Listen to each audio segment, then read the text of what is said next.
UP TET सन 2021 के लिए उर्दू की तीसरी मैराथन क्लास मैं एम अली आप लोगों के लिए लेके हाजिर हो गया हूँ।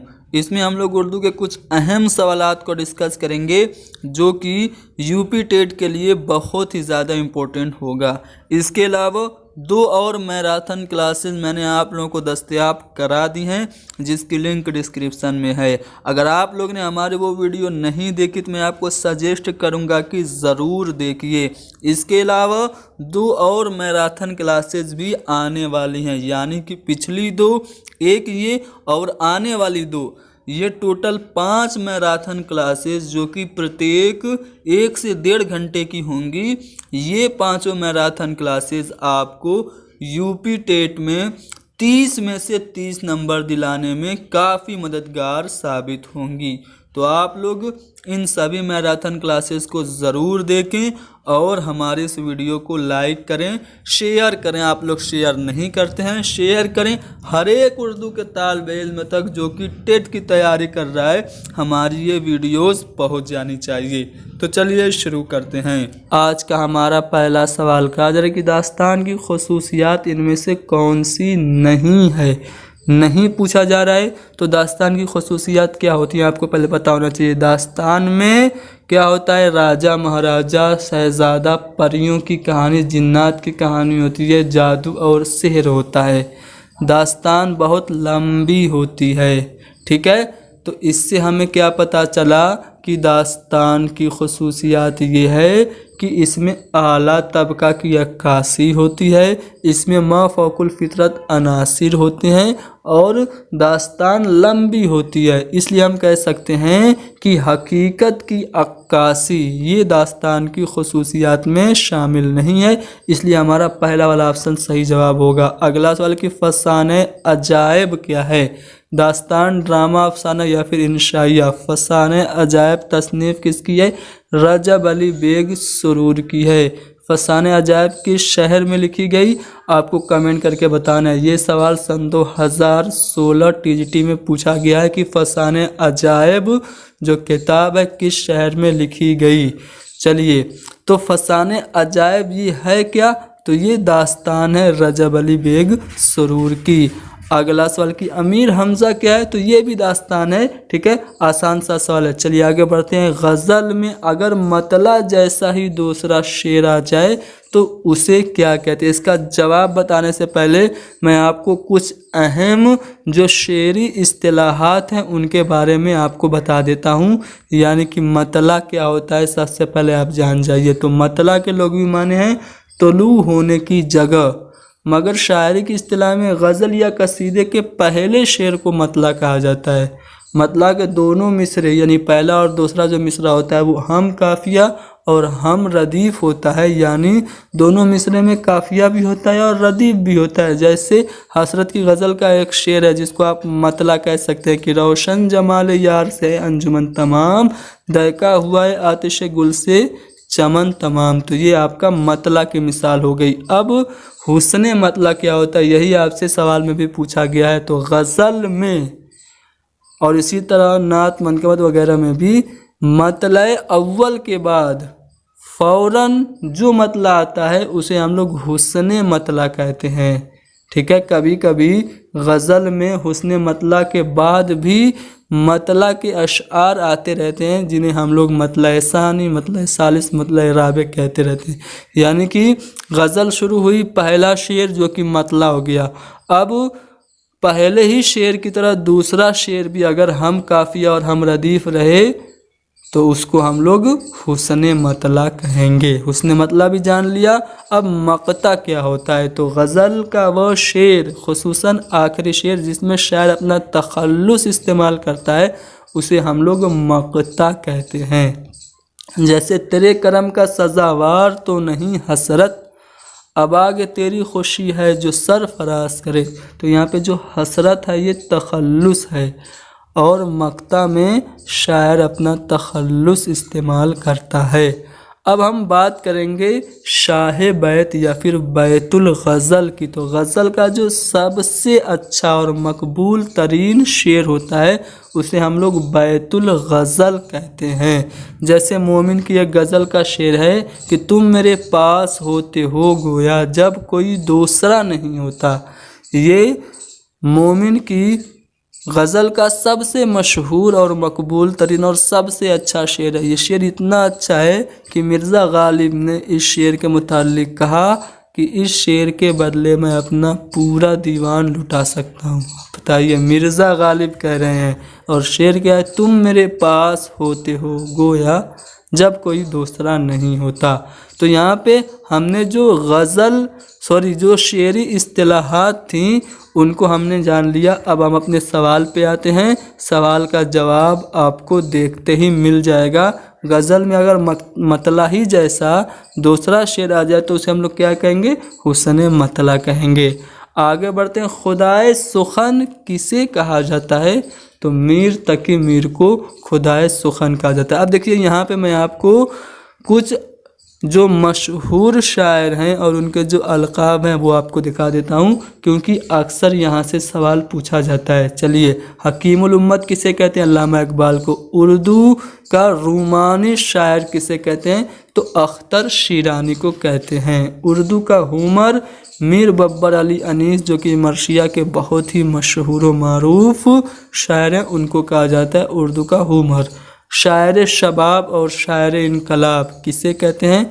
जोश मलिहाबादी को कहते हैं। मुसव्विर गम राशिदुल खैरी हैं।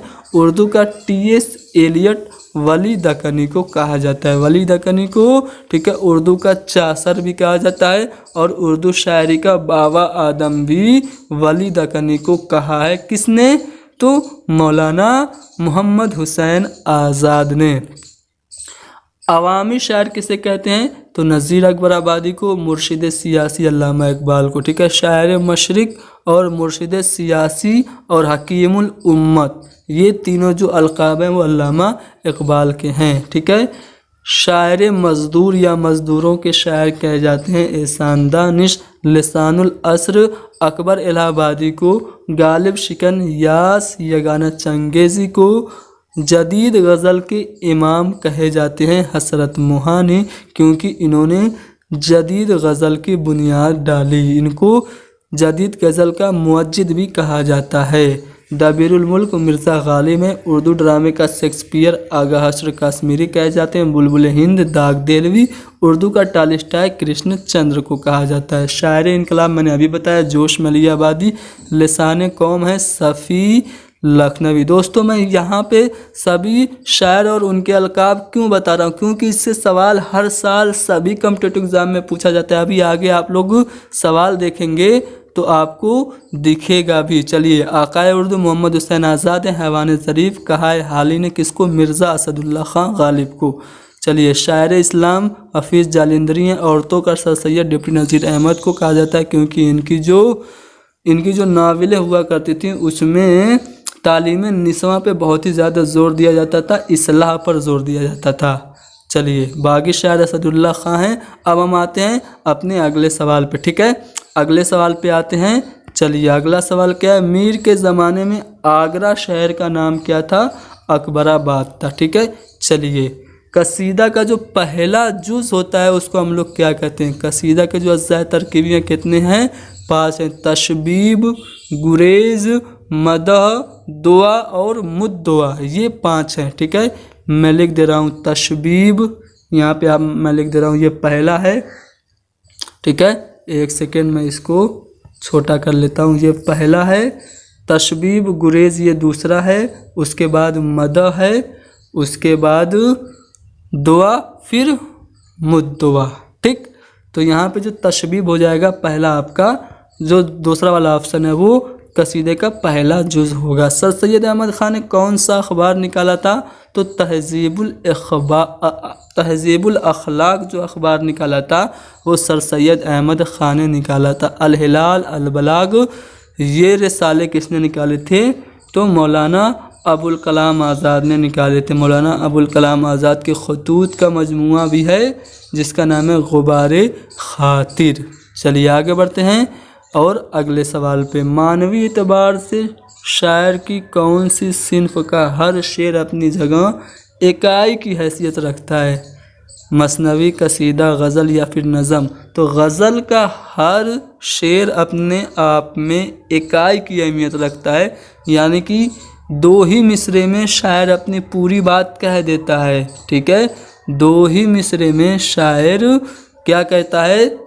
सागर गागर में सागर भर देता है। ठीक है, तो कम अल्फाज में बहुत कुछ कह निकलता है गज़ल में। ठीक है, और गज़ल में हर एक जो शेर होता है वो अपने आप में इकाई की हैसियत रखता है। चलिए, नावल किस ज़बान के लफ्ज़ से निकला है? तो अतालवी ज़बान के नवीला से निकला है, जिसका माना है नया। तो नावल किस ज़बान के लफ्ज़ से निकला है? अतालवी। चलिए, इनमें से सूफ़ी शायर कौन है? तो ख्वाजा मीर दर्द ये सूफ़ी शायर माने जाते हैं। ड्रामा इंद्र सभा का सन तसनीफ़ क्या है? अब देखिए, ड्रामा इंद्र सभा को उर्दू का पहला ड्रामा माना जाता है। ये लिखा गया था 1852 में। ठीक है, 1852 में ड्रामा इंद्र सभा लिखा। किसने? अमानत लखनवी ने लिखा था। चलिए, आमद किस सेनात का जुज़ है? किस सिन्फ का जुज़ है? यहाँ पे होना चाहिए था, मिसप्रिंट है। तो आमद जो है, आमद, चेहरा, ठीक है, शहादत, बैन, जंग, ये सभी अज्जाए तरकीबी हैं मरसिया के। ठीक है, तो यहाँ पे आपका पहला वाला ऑप्शन सही हो गया। मक्ता किसे कहते हैं? अभी मैंने बताया, वो शेर जिसमें शायर का तखल्लुस इस्तेमाल होता है मक्ता कहलाता है। ठीक है, आगे बढ़ें। उर्दू के पहले नावल निगार कौन माने जाते हैं? तो डिप्टी नज़ीर अहमद को उर्दू का पहला नावल निगार माना जाता है। उनकी जो नावल है, कौन सी नावल है? मिरातुल उरूस, उसे उर्दू की पहली नावल तस्लीम किया जाता है। इनमें से कौन सा नावल प्रेमचंद का है? अब देखिए, प्रेमचंद से मुतालिक कुछ अहम जानकारियाँ आपको हम दे देना चाहते हैं, फिर हम इस सवाल पे आएंगे। प्रेमचंद का असली नाम धनपत राय था, आपको पता ही है। ठीक है, पहले उनका कलमी नाम नवाब राय था, लेकिन बाद में प्रेमचंद के नाम से उन्होंने लिखना शुरू किया था। ठीक है, सोज़े वतन, ये इम्पोर्टेंट पॉइंट है, अक्सर पूछा जाता है। सोज़े वतन प्रेमचंद का पहला अफसानवी मजमुआ था। ठीक है, अफसाना नहीं, अफसानवी मजमुआ था, जो कि 1908 में शाया हुआ था। बड़े घर की बेटी प्रेमचंद की पहली कहानी थी, जो प्रेमचंद के नाम से पहली बार रिसाला ज़माना में दिसंबर सन 1910 में, दिसंबर 1910 में शाया हुई थी। ठीक है, यहाँ पे प्रेमचंद से मुतालिक सारी जानकारी आपको मिल जाएगी, ध्यान से सुनिए। प्रेमचंद का पहला नावल जो है वो असरार माबिद है, जो बनारस के एक अखबार आवाज़ खल्क में निकलता था। ठीक है, प्रेमचंद ने रिसाला हंस, ठीक है, हिंदी में जारी किया था 1930 में, और 1931 में जागरण अखबार इन्होंने जारी किया था। इम्पोर्टेंट पॉइंट ये है कि प्रेमचंद ने अंजुमन तरक्की पसंद मुसन्निफीन की पहली कॉन्फ्रेंस की सदारत की थी लखनऊ में। कब? 1936 में। चलिए, प्रेमचंद के कारनामों की बात करते हैं। नावल आपसे पूछा गया था, नावल कौन कौन सी हैं? असरार माबिद जिनका पहला नावल है बाज़ार हुस्न है, ठीक है, जो कि हिंदी में सेवा सदन के नाम से शाया हुआ था। गोशाए आफियत है, जो कि प्रेम आश्रम के नाम से जाना जाता है। रंग भूमि हिंदी में है, जिसको उर्दू में हम लोग कहते हैं चौगान हस्ती। ठीक है, इसके अलावा पर्दा मजाज, निर्मला, बेवा, गबन, मैदान अमल, गौदान वगैरह है। प्रेमचंद का आखिरी जो नावल है मंगलसूत्र है, और मंगलसूत्र जो है ये नामुकम्मल है। आपसे क्वेश्चन क्या पूछा गया था, मैं आपको दिखा दे रहा हूँ। क्वेश्चन आपसे पूछा गया था प्रेमचंद का जो नावल है, प्रेमचंद का इनमें से कौन सा नावल है? तो गौदान है। ठीक है, चलिए आगे बढ़ते हैं अगले सवाल पे। किस शायर को उर्दू शायरी का बाबा आदम कहा जाता है? सब कुछ तो बता ही दिया है। वली दक्कनी को टी.एस. एलियट कहा जाता है, चौसर कहा जाता है, और उर्दू शायरी का बाबा आदम कहा जाता है। ठीक है, उर्दू शायरी का बाबा आदम वली दक्कनी को किसने कहा था? तो याद रखिएगा, किसने कहा था? आब हयात के मुसन्निफ जो हैं वो मौलाना मोहम्मद हुसैन आज़ाद ने। अब देखिए इनके बारे में, वली दक्कनी के बारे में भी थोड़ा सा जान जाइए। लक़ब इनका वली मोहम्मद नाम था, लक़ब शमसुद्दीन था। 1668 में औरंगाबाद में पैदा हुए। 1700 में अपने दोस्त सैयद अबुल माली के साथ दिल्ली का सफ़र किया और यहाँ सादुल्लाह गुलशन से मुलाकात हुई। ठीक है, उसके बाद इन्होंने क्या, इनका जो दीवान था 1719 में, ये इंपॉर्टेंट पॉइंट है, 1719 में वली दक्कनी का दीवान दिल्ली आया था। ठीक है, और यहाँ पे आप देख सकते हैं इनको उर्दू शायरी का बाबा आदम आज़ाद ने कहा था। वली का दीवान पहली मर्तबा लंदन से शाया हुआ था। ठीक है, और इसके अलावा 2 मसनवियाँ भी इनकी हैं। पहली है दर तारीफ़ शहर सूरत, और इसके अलावा इन्होंने फ़ारसी रिसाला नूरुल मारिफत के नाम से भी लिखा था। दर्ज झेल में कुछ अफसाना निगार और उनकी कहानियाँ दी गई हैं। गलत जोड़े की निशानदही कीजिए। यहाँ पे कुछ अफसाना निगार हैं और ये उनकी कुछ कहानियाँ हैं। पहला जो जोड़ा है वो है राजेंद्र सिंह बेदी। तो राजेंद्र सिंह बेदी के अफसाने आप लोग जानते होंगे, लाजवंती, कोकजली, गरमकोट वगैरह बेदी के अफसाने हैं। मुंशी प्रेमचंद की बात करें तो ईदगाह, बड़े घर की बेटी, और इसके अलावा नमक का दारोगा। और फिर अगर मैं नावलों की बात करूं तो गौदान, गबन, मैदान अमल और बाज़ार हुस्न वगैरह है। सादत हसन मंटू की बात करें तो नया कानून, टूबा टेक सिंह और इसके अलावा ठंडा गोश्त, ये मंटू के अफसाने हैं। लेकिन क्या जेवर का डब्बा और कफन ये कृष्णचंद्र का है? नहीं, ये कृष्णचंद्र का नहीं, बल्कि ये भी मुंशी प्रेमचंद के अफसाने हैं। इसलिए यहाँ पे जो तीसरा वाला जोड़ा है ये गलत हो जाएगा, यानी कि हमारा जो जवाब होगा वो थर्ड ऑप्शन होगा। अगला सवाल ये है कि हाकिम की अरबी जमा क्या होगी? हाकिम की अरबी जमा होगी हुक्काम, और हुक्म की जमा क्या होगी? एहकाम हो जाएगी। अगला सवाल ये रहा कि दर्ज झेल में से कौन सा नावल नज़ीर अहमद का नहीं है? यहाँ पे 4 नावल हैं। पहले बात करें तौबतुन नसूह की, तो ये तौबतुन नसूह जो है ये नज़ीर अहमद का नावल है बिलाशुबहा। मिरातुल उरूज़ ये भी नज़ीर अहमद का ही नावल है। मिरातुल उरूज़ को उर्दू का पहला नावल माना जाता है।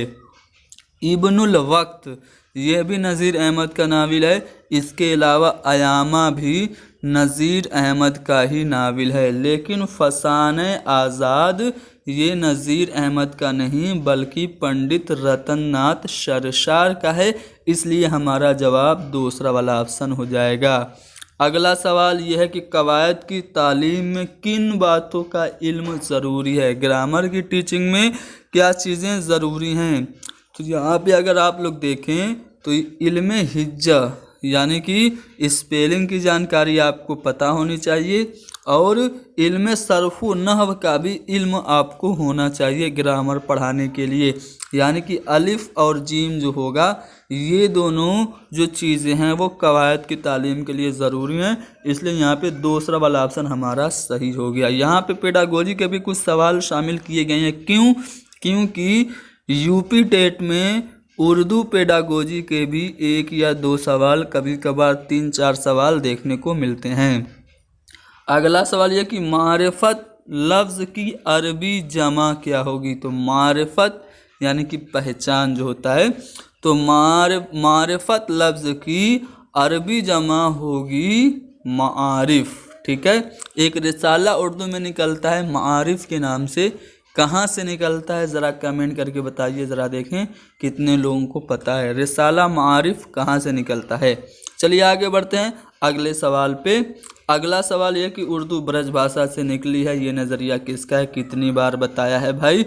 बार बार बताया है। बार बार इसलिए बताया जाता है क्योंकि ये बार बार पूछा भी जाता है। मोहम्मद हुसैन आज़ाद का है, बाकी ऑप्शन भी डिस्कस कर लेते हैं। शौकत सब्ज़वारी का मानना यह है कि दुआबे गंगो जमन में उर्दू की पैदाइश हुई। मसूद हुसैन खां का नज़रिया है कि दिल्ली और गिरदो निवाह में उर्दू की पैदाइश हुई। महमूद शिरानी ने एक किताब लिखी जिसका नाम पंजाब में उर्दू है, जिसमें उन्होंने ये साबित करने की कोशिश की कि उर्दू पंजाब में पैदा हुई। सरजमीन सिंध में उर्दू पैदा हुई है, किसका नज़रिया है? तो ये नज़रिया है सुलेमान नदवी का। और दक्कन में उर्दू पैदा हुई, ये नज़रिया किसका है? तो ये नज़रिया है नसीरुद्दीन हाशमी का।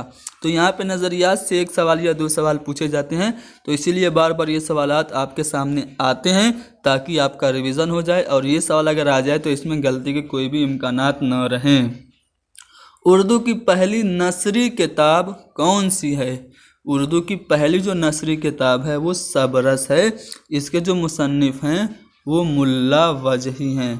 मुल्ला वजही सबरस लिखी थी, उर्दू की पहली नसरी किताब मानी जाती है। इसके अलावा मुल्ला वजही ने एक मसनवी भी लिखी थी जिसका नाम है कुतुबे मुश्तरी। ठीक है, तो यहाँ पे आप लोगों को ये बात ध्यान में रखना है। चलिए आगे बढ़ें अगले सवाल पे। शायर इनकलाब किसे कहा जाता है? शायर इनकलाब कहा जाता है जोश मलिहाबादी को। इनको शायर शबाब भी कहा जाता है। इनकी एक खुद नविश्त है जिसका नाम क्या है? यादों की बारात। ठीक है, नज़ीर अहमद को कहा जाता है आपके अवामी शायर, और अल्लामा इकबाल को कहा जाता है शायर मशरिक और हकीमुल उम्मत। ठीक है, आगे बढ़ते हैं अगले सवाल पे। सर का खिताब किस शायर को दिया गया? तो सर का खिताब दिया गया था अल्लामा इकबाल को। अगला सवाल ये कि तशबीब, गुरेज, मदद, दुआ, हुस्न तलब। हुस्न तलब के जगह पे आपको मुद्दुआ भी देखने को मिल सकता है। तो ये सिनफ़े सुखन किसके अज्जाए तरकीबी हैं? किस सिनफ़े सुखन के ये पांचों अज्जाए तरकीबी हैं? तो कसीदा के अज्जाए तरकीबी हैं 5, जिसमें तशबीब, गुरेज, मदद, दुआ और मुद्दुआ हैं। तो ये जो अज्जाए तरकीबी हैं कसीदा के हैं। अगला सवाल ये रहा कि अलबेली सुबह किस शायर की नज़्म है? तो अलबेली सुबह जोश मलिहाबादी की नज़्म है। ठीक है, आगे बढ़ते हैं। उर्दू का अवामी शायर, अभी मैंने आपको बताया था, देखिए आ गया ना। उर्दू का अवामी शायर नज़ीर अकबराबादी। अब बाकी आसन भी डिस्कस कर लें। चलिए डिस्कस कर लेते हैं। वली दक्कनी को उर्दू शायरी का बाबा आदम कहा जाता है। किसने कहा? तो मोहम्मद हुसैन आज़ाद ने वली दक्कनी को उर्दू शायरी का बाबा आदम कहा था। इनको उर्दू शायरी का चौसर भी कहा जाता है। मीर तकी मीर की बात करें तो इनको खुदाए सुखन, ना खुदाए सुखन, क़ुनूती शायर, शायर बेदिमाग, रेख्ता गोयान हिंद का उस्ताद आज़म ये कहा जाता है। ठीक है, इतने सारे लक़ब इनके हैं। किसके? मीर तकी मीर के। गालिब को हैवान ज़रीफ़ कहा जाता है। गालिब को हैवान ज़रीफ़ किसने कहा? तो यादगार गालिब लिखी थी हाली ने, जिसमें उन्होंने मिर्ज़ा गालिब को हैवान ज़रीफ़ कहा था। अगला सवाल ये कि मुसद्दस के एक बंद में कितने मिसरे होते हैं? तो मुसद्दस के एक बंद में 6 मिसरे होते हैं। गज़ल के पहले शेर को क्या कहते हैं? गज़ल का जो पहला शेर होता है उसको मतला कहते हैं। ठीक है, गज़ल का पहला शेर जो हम काफिया और हम रदीफ़ हो उसे मतला कहते हैं। और अगर गज़ल का दूसरा शेर भी हम काफिया और हम रदीफ़ हो तो उसको हम हुस्ने मतला कहते हैं। क्या कहते हैं? हुस्ने मतला। किसे कहते हैं? गज़ल का दूसरा जो मतला होता है वो हुस्ने मतला होता है। बाग़ो बहार किस उर्दू किताब का सलीस तर्जुमा है? बाग़ो बहार किसने लिखी थी? मीर अमन ने लिखी थी। तो ये तर्जुमा किसका है? तो ये तर्जुमा है नौ तर्ज मुरस्सा का। नौ तर्ज मुरस्सा मिर्ज़ा अता हुसैन तहसीन की किताब थी। और नौ तर्ज मुरस्सा किस्से चहार दुर्वेश जो कि फ़ारसी का मशहूर किस्सा था उसका तर्जुमा थी। ठीक है, किस्से चहार दुर्वेश का तर्जुमा सबसे पहले मिर्ज़ा अता हुसैन तहसीन ने किया। उन्होंने बहुत मुश्किल ज़बान में इसका तर्जुमा किया था, जिसको बाद में बाग़ो बहार के नाम से मीर अमन ने बहुत आसान ज़बान में किया और बाग़ो बहार बहुत ही ज़्यादा मशहूर हुई। फोर्ट विलियम कॉलेज की सबसे मशहूर किताब जो हुई वो बाग़ो बहार साबित हुई। मर्सिया किस ज़बान का लफ्ज़ है? तो मरसिया अरबी ज़बान का लफ्ज़ है। अरबी ज़बान के रेसा से बना है। रेसा के माने क्या होते हैं? बैन करना, रोना के। ठीक है, आगे बढ़ते हैं। बरक़े कलीसा किस मशहूर शायर की नज़्म है? तो बरक़े कलीसा ये अकबर इलाहाबादी की नज़्म है। गज़ल का आखिरी शेर जिसमें शायर अपना तखल्लुस इस्तेमाल करता है क्या कहलाता है? तो गज़ल का जो लास्ट शेर होता है और उसमें शायर अपना कलमी नाम इस्तेमाल करता है उसको हम लोग मक़ता कहते हैं। मक़ता किसे कहते हैं? जिसमें शायर अपना तखल्लुस इस्तेमाल करे।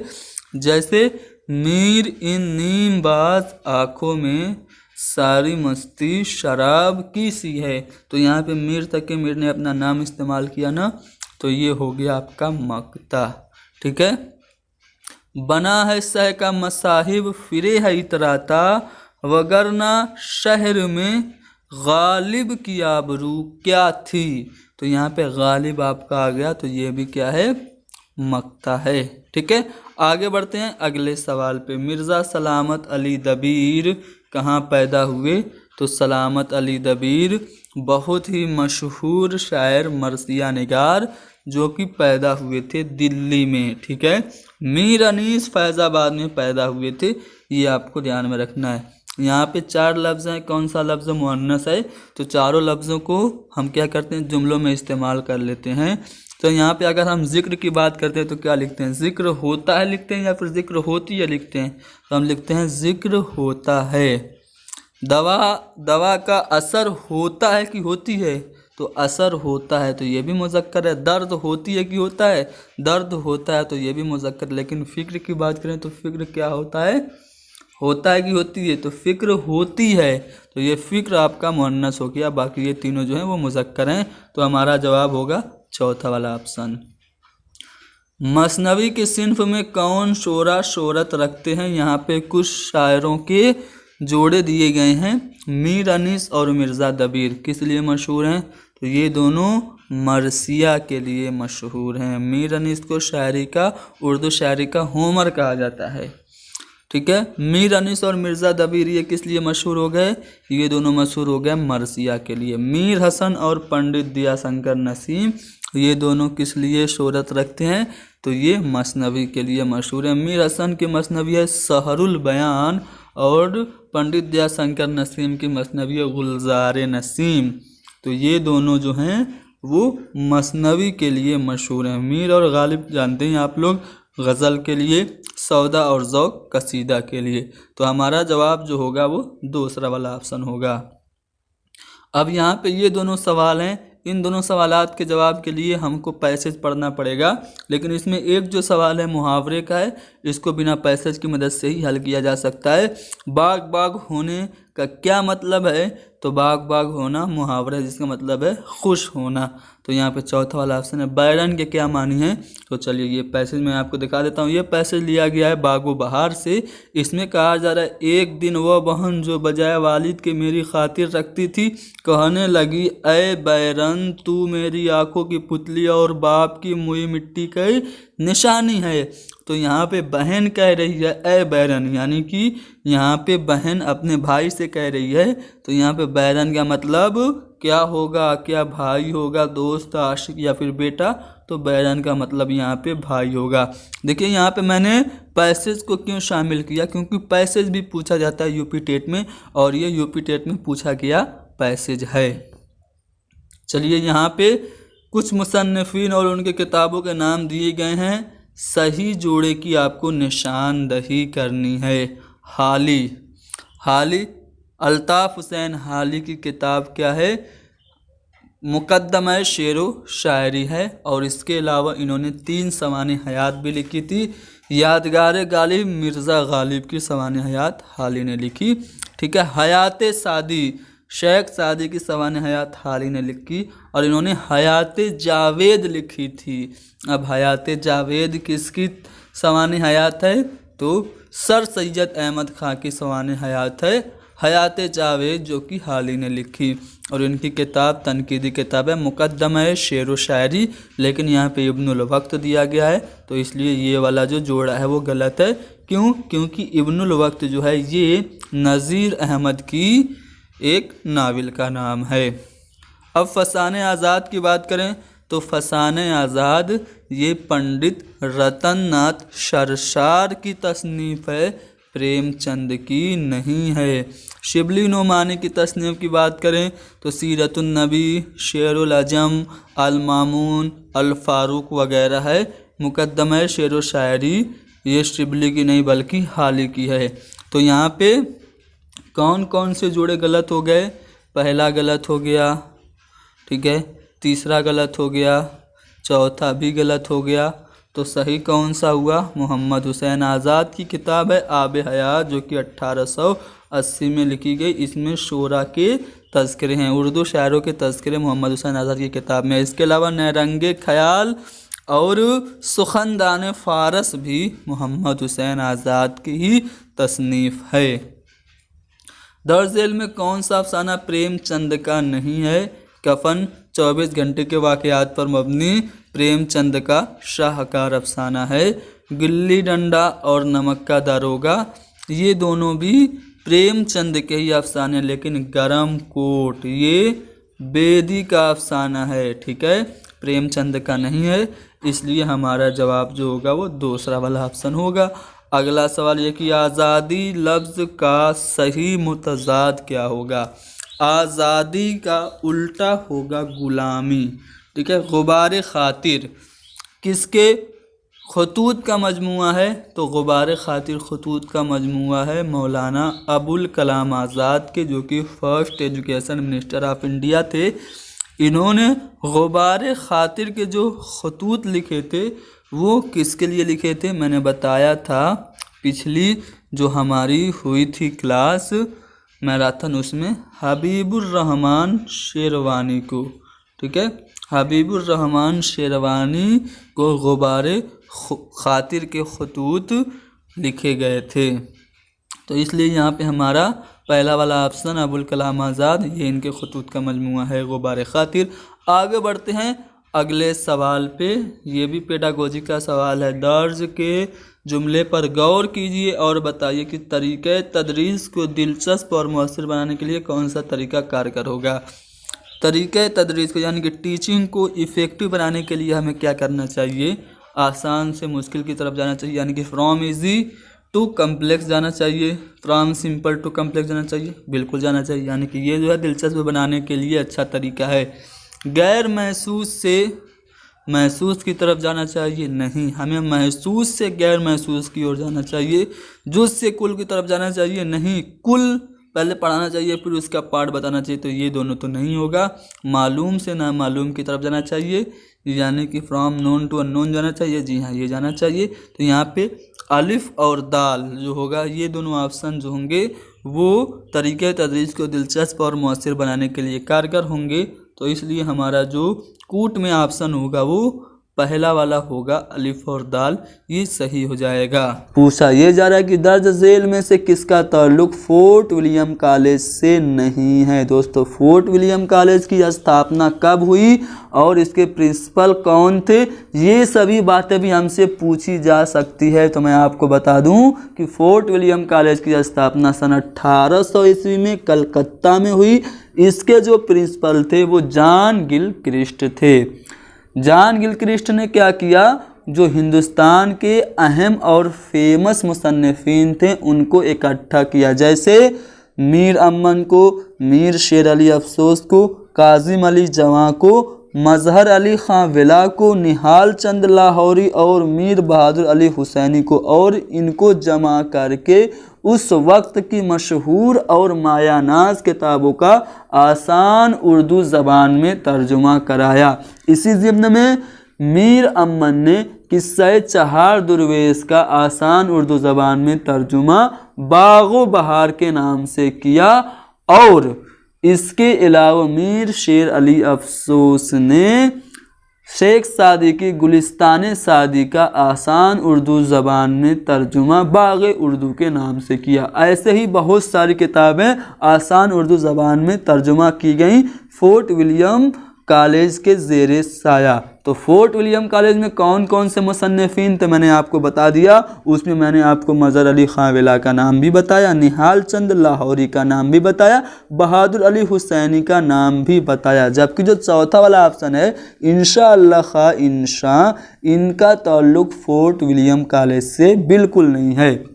इनकी एक बहुत ही फेमस और अहम किताब है जो कि अक्सर पूछ ली जाती है, उसका नाम क्या है? रानी केतकी की कहानी। रानी केतकी की कहानी इंशाअल्लाह खां इंशा की किताब है और यही एक ऐसे मुसन्निफ़ हैं जिनका ताल्लुक़ फोर्ट विलियम कॉलेज से नहीं है। तो हमारा चौथा वाला ऑप्शन सही जवाब हो जाएगा। अगला सवाल यह कि मुशब्बहा बे किसे कहते हैं? दोस्तों जो मुशब्बहा बे है वो जुज़ है किसका? सनअत तस्बीह का। सनअत तस्बीह क्या होती है?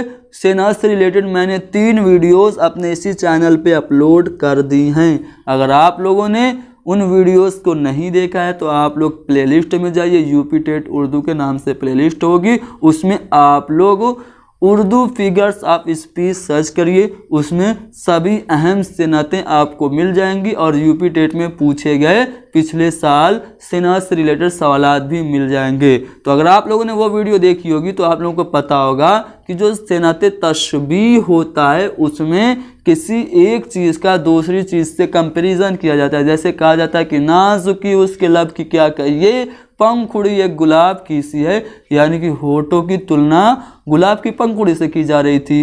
तो ऐसे ही जो सनअत तस्बीह होता है उसके कई जुज़ होते हैं जिसमें से एक जुज़ है मुशब्बहा बे। आपसे यही पूछा जा रहा है कि मुशब्बहा बे किसे कहते हैं? तो दोस्तों जिस चीज़ से तशबीह दी जाती है ना उसी को कहते हैं मुशब्बहा बे। जैसे मैं आपको कहूँ दुआ चाँद की तरह खूबसूरत है, तो यहाँ पे आप देख सकते हैं जो दुआ है उसकी तुलना की जा रही है किससे?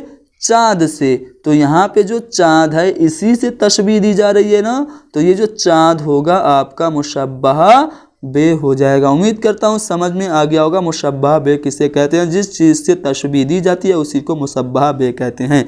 अगला सवाल है कि रात और रेल किस शायर की नज़्म है? तो दोस्तों रात और रेल जो नज़्म है वो मजाज लखनवी की है। अगला सवाल यह कि अवामी शायर की हैसियत से कौन सा शायर मशहूर है? हिंदुस्तान के जो अहम शायर और मुसन्निफ़ हैं और उनके जो अलक़ाबो ख़िताबात हैं उससे रिलेटेड भी वीडियो आपको प्लेलिस्ट में मिल जाएगी, देखिए। और आपको वो वीडियो अगर आपने देखी होगी तो आपको पता चल गया होगा कि अवामी शायर किसे कहते हैं। नज़ीर अकबराबादी को अवामी शायर कहा जाता है। अगला सवाल कि इमला की रूह से सही लफ्ज़ की निशानदही कीजिए। तो जो पहला लफ्ज़ है वो मजबूत, वो होना चाहिए था ऐसे, ठीक है। मजबूत अगर ऐसे होता तो ये सही होता, तामील अगर ऐसे होता तो ये सही होता, और अगर गलत जो लिखा है वो बिल्कुल गलत लिखा है। गलत कैसे होना चाहिए था? गलत ऐसे होना चाहिए था, यानी कि जो गलत है वो गलत लिखा है और ये वाला जो गलत है वो सही लिखा है। और यहाँ पे जो शफ़क़त चौथा वाला ऑप्शन है ये बिल्कुल सही है। तो अब इमला के रूह से कौन सा लफ्ज़ सही हो गया? शफ़क़त सही हो गया, यानी कि छोटों से मोहब्बत करने को ही शफ़क़त कहते हैं। अगला सवाल है कि इसमें जमा की निशानदही कीजिए।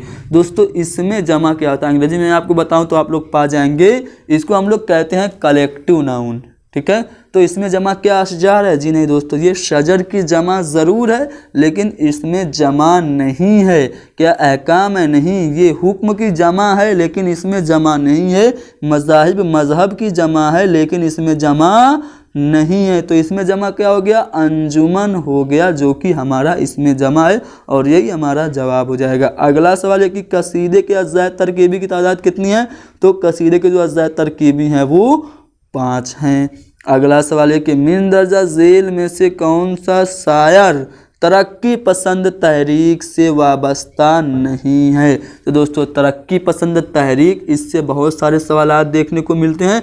इसके बारे में मैं आपको थोड़ा सा बता दूं। तरक्की पसंद तहरीक की जो बुनियाद पड़ी थी वो लंदन में सन 1936 में पड़ी थी।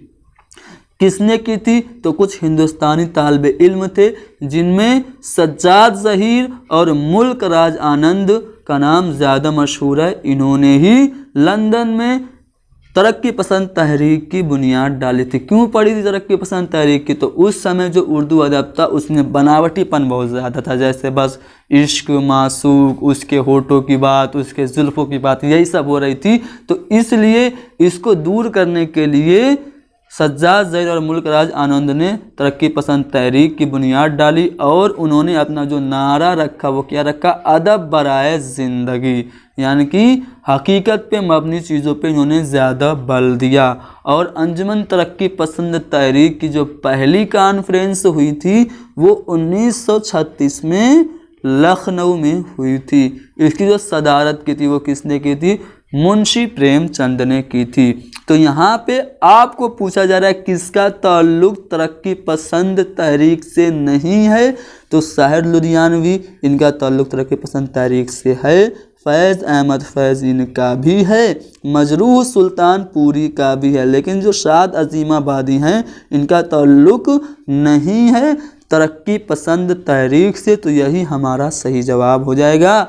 अगला सवाल ये कि मीर तकी मीर कहाँ पैदा हुए? सबको पता है मीर तकी मीर दिल्ली में ज़्यादा रहे हैं, तो इसलिए हमको दिल्ली नहीं लगाना है। जी नहीं, मीर तकी मीर ने दिल्ली और दिल का मरसिया लिखा, इनको खुदाए सुखन कहा जाता है, लेकिन ये पैदा हुए थे आपका आगरा में। अगला सवाल ये कि कृष्णचंद्र किस तहरीक से वाबस्ता नावल निगार हैं? तो अभी मैंने आपको तरक्की पसंद तहरीक की पूरी हिस्ट्री बता दी।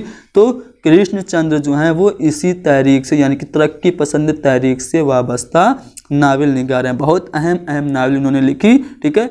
कुछ नावल और उनके मुसन्निफ इनसे रिलेटेड भी वीडियो आप हमारे चैनल पर देख सकते हैं। अगला जो है वह एक पैसेज पे मबनी 2 सवालात होंगे, उनको हमें हल करना है। पैसेज में कहा जा रहा है कि उसने कहा, हुजूर मैं एक आदमी हूँ, नस्ल के लिहाज से तैमूरी मुगल हूँ, पेशे के लिहाज से ताज होटल का खानसामा हूँ, उम्र के लिहाज से बूढ़ा हूँ, बड़ा लिखा हुआ है, हो सकता है बूढ़ा ही लिखा हो, तबीयत के एतबार से कभी बच्चा होता हूँ कभी जवान, अखलाकी हैसियत से मेरी एक कामिल इंसान की है और झूठ नहीं बोलता, चोरी नहीं करता, जुल्म और बेरहमी से बचता हूँ, खिदमत खल्क को अपनी ज़िंदगी का मकसद मानता हूँ, अगरचा गधा हूँ लेकिन दिल के तख्त पर शहंशाह हूँ। तो ये है पैसेज। अब इससे रिलेटेड हम सवाल देखते हैं। पहला सवाल है कि इस जो इक्तिबास है, इक्तिबास का इजहार बयान किस पैराए में है? तो दोस्तों आप देख सकते हैं, ये जो आप पढ़ रहे थे इसमें आपको मज़ा आया होगा, यानी मज़ा होगा और वो तंज भी कर रहा है, तो तंज़ो मज़ाह के पैराए में जो इक्तिबास आपने पढ़ा उसका इजहार है। अगला सवाल है कि इक्तिबास का उन्वान क्या है? जो खानसमा शहजादा होता है वही न कहता है कि खानसमा हूँ, वही न अपने बारे में बात करता है, तो इसका जो ताल्लुक़ होगा वो किससे होगा? खानसमा शहजादा, यानी कि इस इक्तिबास का हम लोग टाइटल बना सकते हैं खानसमा शहजादा। अगला सवाल देखते हैं, किसका ताल्लुक़ तरक्की पसंद तहरीक से नहीं है? एक और सवाल तरक्की पसंद तहरीक से, मैंने आपको इसके बारे में पहले ही बता दिया। सज्जाद ज़हीर और मुल्क राज आनंद ने इसकी स्थापना लंदन में की थी, यानी ये दोनों तो हो गए तरक्की पसंद तहरीक से मुताल्लिक शायर, जबकि जो ज्योति घोष हैं इनका ताल्लुक़ भी तरक्की पसंद तहरीक से है। रशीद अहमद सिद्दीकी का ताल्लुक़ तरक्की पसंद तहरीक से नहीं है। रशीद अहमद सिद्दीकी का एक लक़ब है मुसव्विरे गम, ये आप याद रखिएगा, एक लक़ब हर साल पूछा जाता है। तो मुसव्विरे गम रशीद अहमद सिद्दीकी को कहते हैं और इनका ताल्लुक़ तरक्की पसंद तहरीक से नहीं है। अगला सवाल यह कि अलीगढ़ तहरीक के बानी कौन है? सर सैयद अहमद खां को अलीगढ़ तहरीक का बानी माना जाता है। इन्होंने 1875 ईस्वी में अलीगढ़ में एक यूनिवर्सिटी बनाई जिसका नाम मुहम्मदन एंग्लो ओरिएंटल कॉलेज रखा और 1920 में इस यूनिवर्सिटी का नाम बदला गया और अलीगढ़ मुस्लिम यूनिवर्सिटी के नाम से आज भी मौजूद है। सर सैयद अहमद खान ने बहुत सारी अहम किताबें लिखी, आसारुस सनादीद, ज़िला बिजनौर, असबाब बगावत हिंद, ये इनकी कुछ अहम किताबें हैं। तो अलीगढ़ तहरीक के जो बानी हैं वो सर सैयद अहमद ख़ाही हैं। अगला सवाल कि हर्फ फ़ीमाइया किसे कहते हैं? तो हर्फ फ़ीमाइया, हर्फ फ़जाइया ऐसे हरूफ को कहते हैं जिसमें हैरत, खुशी, जज्बा का इजहार हो। तो इसमें जो हर्फ फ़ीमाइया होता है उसमें एक्सक्लेमेटरी साइन लगा हुआ होता है। तो अब आप देख सकते हैं किसमें एक्सक्लेमेटरी साइन लगा हुआ है। चौथे वाले ऑप्शन में सुबहान अल्लाह।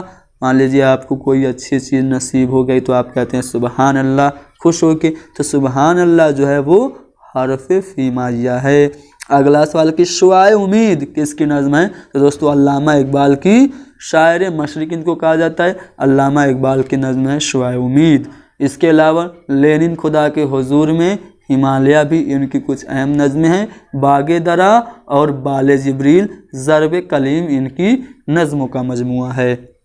अगला सवाल कि खल्क के मानी क्या है? दोस्तों खल्क के मानी होता है दुनिया के लोग, जो हम लोग हैं वो खल्क ही तो हैं, मखलूक हैं। अगला सवाल कि वह नज़्म जिसमें अल्लाह ताला की तारीफ़ बयान की जाए उसे क्या कहते हैं? तो दोस्तों वो नज़्म जिसमें अल्लाह ताला की तारीफ़ बयान की जाए उसको हम लोग कहते हैं हम्द। जिस नज़्म में हुजूर मुस्तफ़ा हज़रत मोहम्मद मुस्तफ़ा सल्लल्लाहु अलैहि वसल्लम की तारीफ़ बयान की जाए उसको हम लोग कहते हैं नात। मनकबत जिसमें इमाम और औलिया ने खुदा की तारीफ़ की जाती है उनको कहते हैं मनकबत। और कसीदा भी जिसमें किसी एक की तारीफ़ की जाए, किसी इमाम लोग की तारीफ़ की जाए या फिर किसी बड़े लोग की तारीफ़ की जाए उसको कसीदा कहते हैं। तो उम्मीद करता हूँ कि सभी चीज़ें आपने समझ ली होगी। तारीफ़ उस खुदा की जिसने जहाँ बनाया, दुनिया बनाई, ये आसमां बनाया। ये जो मिसरे हैं वो किसके हैं? हम्द के हैं। ठीक है, अगला सवाल देखते हैं नज़्म के लुग़वी माने क्या हैं? दोस्तों नज़्म को हम लोग क्या कहते हैं? मोती पिरोना नज़्म का लुग़वी माना है। अगला सवाल है कि मिंदरजा झेल में से कौन मज़ाह निगार नहीं है? दोस्तों कन्हैया लाल कपूर बिल्कुल मज़ाह निगार हैं।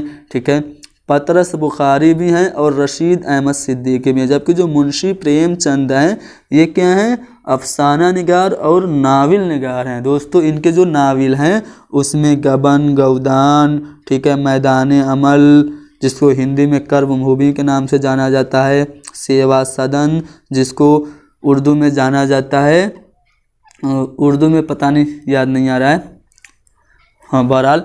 तो ये सभी जो आपके सामने मैंने बताई वो नावल किसकी थी? मुंशी प्रेमचंद की। बड़े घर की बेटी और आपका पूस की रात, नमक का दारोगा, ये सभी जो अफसाने थे वो मुंशी प्रेमचंद के थे। तो मुंशी प्रेमचंद ये अफसाना निगार और नावल निगार हैं, इनका ताल्लुक़ जो वो मज़्ज़ा निगारी से नहीं है।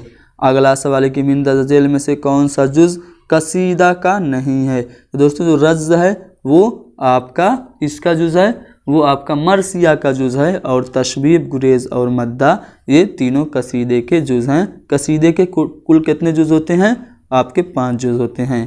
अगला सवाल कि कलाम में किसी मशहूर वाक़या या किसी मजहबी रिवायत की तरफ इशारा करने को क्या कहते हैं? तो दोस्तों जब हम लोग कलाम में किसी मशहूर वाक़या, किसी किस्सा या फिर मजहबी रिवायत की तरफ इशारा करते हैं तो उसको सनत तलमी कहते हैं। जैसे मैं आपको कहूँ कि बेखतर कूद पड़ा आतिश नमरूद में इश्क, बेखतर कूद पड़ा आतिश नमरूद में इश्क, अक्ल है महवे तमाशाए लबे बाम अभी। तो इसमें हज़रत इब्राहीम अलैहिस्सलाम के ज़माने का तज़किरा हो रहा है कि वो कैसे नमरूद के ज़रिए जो आग लगाई थी उसमें वो कूद गए थे और आग ठंडी हो गई थी। इसी तरह निकलना खुल्द से आदम का था हमने सुना, लेकिन बड़े बेआबरू होके तेरे कूचे से हम निकले। तो यहाँ पे हज़रत आदम अलैहिस्सलाम की बात हो रही है, तो ये भी एक तारीख़ी वाक़या है।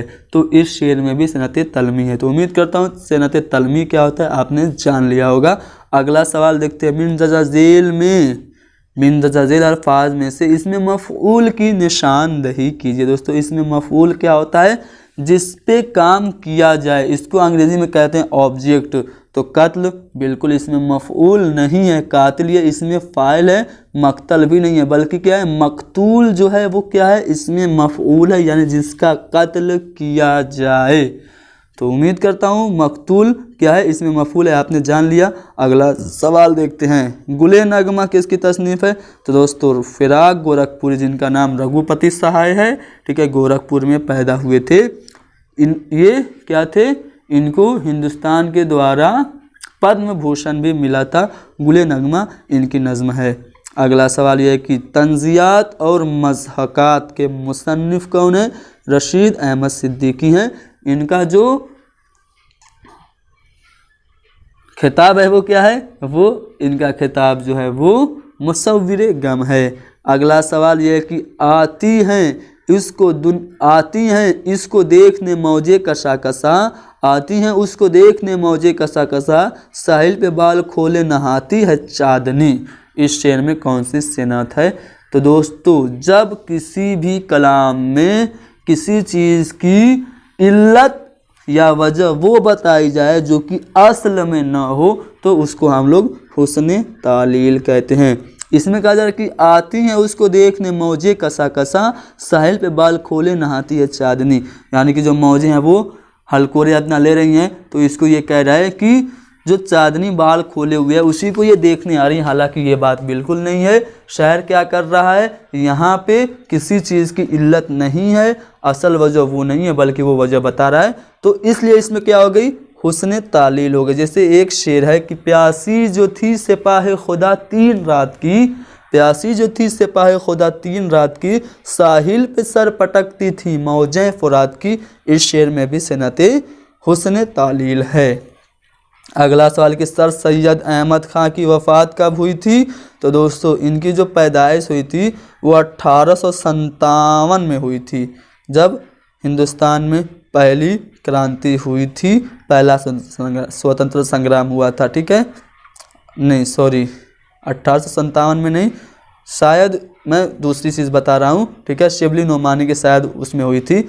बहरहाल सर सैयद अहमद खां की जो वफ़ात विलादत हुई थी वो कब हुई थी? 17 अक्टूबर 1817 को। शिबली नोमानी के मेरे ख्याल से 1857 में पैदाइश है। पढ़ते हैं अगले सवाल की तरफ। आखिरी सवाल है, आगा हश्र काश्मीरी का इंतकाल कहाँ हुआ था? दोस्तों आगा हश्र काश्मीरी को उर्दू ड्रामे का शेक्सपियर कहा जाता है, या हिंदुस्तान का शेक्सपियर कहा जाता है। जिस तरह शेक्सपियर ड्रामे लिखने के लिए मशहूर हैं, उसी तरह आगा हश्र काश्मीरी उर्दू में ड्रामा लिखने के लिए मशहूर हैं। इनका जो इंतकाल हुआ था वो कहाँ पे हुआ था? तो इनका इंतकाल लाहौर, जो कि इस वक्त पाकिस्तान का हिस्सा है, उसमें हुआ था। कि फोर्ट विलियम कॉलेज का क़याम किस शहर में हुआ? बहुत आसान सा सवाल है, सबको पता है। फोर्ट विलियम कॉलेज का क़याम कलकत्ता में हुआ। अब फोर्ट विलियम कॉलेज से रिलेटेड ये क्वेश्चन है, मैं ये चाहता हूँ कि फोर्ट विलियम कॉलेज से मुताल्लिक कुछ अहम जानकारियाँ भी आपको दे दूँ। फोर्ट विलियम कॉलेज का जो क़याम हुआ था वो लॉर्ड वेलेज़ली के दौरे हुकूमत में, लॉर्ड वेलेज़ली के हुक्म पर सन 1800 ईस्वी में हुआ था। इस कॉलेज के जो प्रिंसिपल थे वो जॉन गिलक्रिस्ट थे, और जॉन गिलक्रिस्ट ने क्या किया? उस वक्त के जो मशहूर और नामवर मुसन्निफ़ीन थे उनको इकट्ठा कराया, और उस वक्त की मशहूर फ़ारसी, संस्कृत वगैरह की जो किताबें थी उनका आसान उर्दू ज़बान में तर्जुमा करवाया। कुछ मुसन्निफ़ीन जो कि वाबस्ता थे फोर्ट विलियम कॉलेज से, उनका मैं ज़िक्र यहाँ पे कर देता हूँ। सबसे पहले बात की जाएगी मीर अमन की, जिनका असल नाम मीर अमान था, तखल्लुस उनका लुत्फ़ था। ठीक है, इन्होंने 2 किताबें लिखी जो कि बहुत मशहूर हुई।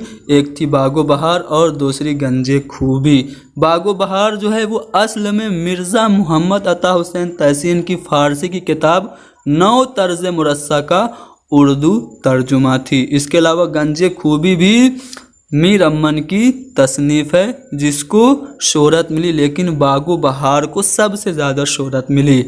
अब मीर अमन के अलावा जो मुसन्निफ़ इस कॉलेज से वाबस्ता थे उनका नाम है सैयद हैदर बख्श हैदरी। वो 12 साल तक इस कॉलेज से मुंसलिक रहे और उन्होंने लगभग 10 किताबें लिखी हैं, जिसमें किस्सा महरुमा, किस्सा लैला मजनू, हफ्त पैकर, तारीख़ नादरी, गुलजार दानिश, गुलदस्ता हैदरी, गुलशन हिंद, तोता कहानी और आराइशे महफिल वगैरह शामिल हैं। इन किताबों में 2 किताबों को बहुत ही ज़्यादा शोहरत मिली। पहली जो थी वो तोता कहानी और दूसरी आराइशे महफिल। ये दोनों किताबें जॉन गिलक्रिस्ट की फरमाइश पर लिखी गई थी। अब बात करते हैं मजहर अली वेला, जिनका असल नाम मिर्ज़ा लुत्फ़ अली था। उन्होंने भी फोर्ट विलियम कॉलेज के ज़ेरे एहतमाम कुछ किताबें लिखी, जिनमें बेताल पच्चीसी और अतालिक हिंदी काफ़ी मकबूल हुई। काज़िम अली जवान ने भी एक किताब लिखी जिसका नाम शकुंतला था। ये जो किताब थी वो कालिदास का मशहूर ड्रामा शकुंतला का उर्दू में तर्जुमा थी। इसके अलावा काज़िम अली जवान ने 12 मासा में हिंदुओं और मुसलमानों के त्योहारों का हाल मसनवी के पैराए में बयान किया। फोर्ट विलियम कॉलेज से वाबस्ता कुछ अहम मुसन्निफीन के बारे में जान लेने के बाद हम बढ़ते हैं अगले सवाल की तरफ। अगला सवाल कि दारुल मुसन्निफीन के बानी कौन थे? ऑप्शन है सुलेमान नदवी, अल्लामा शिबली, मौलाना आज़ाद, अब्दुल सलाम। तो इसका जवाब देने से पहले मैं आपको सबसे पहले बता ये देना चाहता हूँ कि दारुल मुसन्निफीन आखिर है क्या। तो दारुल मुसन्निफीन एक इल्मी व तहकीकी इदारा है जो भारत के शहर आज़मगढ़ में, जो कि उत्तर प्रदेश का एक ज़िला है, वहाँ पे वाक़ है। इस इदारे का जो क़याम है अल्लामा शिबली नुमानी का एक दरीना ख्वाब था। तो इस तरह से आपको ये पता हो जाना चाहिए कि जो दारुल मुसन्निफीन है इसके बानी अल्लामा शिबली नुमानी हैं। दारुल मुसन्निफीन से एक रिसाला निकलता है जो कि अक्सर इम्तिहान में पूछा जाता है। मैं चाहता हूँ कि उसके बारे में आपको जानकारी दे दूँ। दारुल मुसन्निफीन के ज़ेरे एहतमाम एक माहनामा माआरिफ शाये होता है। अक्सर पूछा जाता है कि माआरिफ जो रिसाला है कहाँ से शाये होता है, तो याद रखिएगा आज़मगढ़ से आपका जो माआरिफ रिसाला है वो शाये होता है। तो बढ़ते हैं अगले सवाल की तरफ। अगले सवाल में क्या पूछा जा रहा है?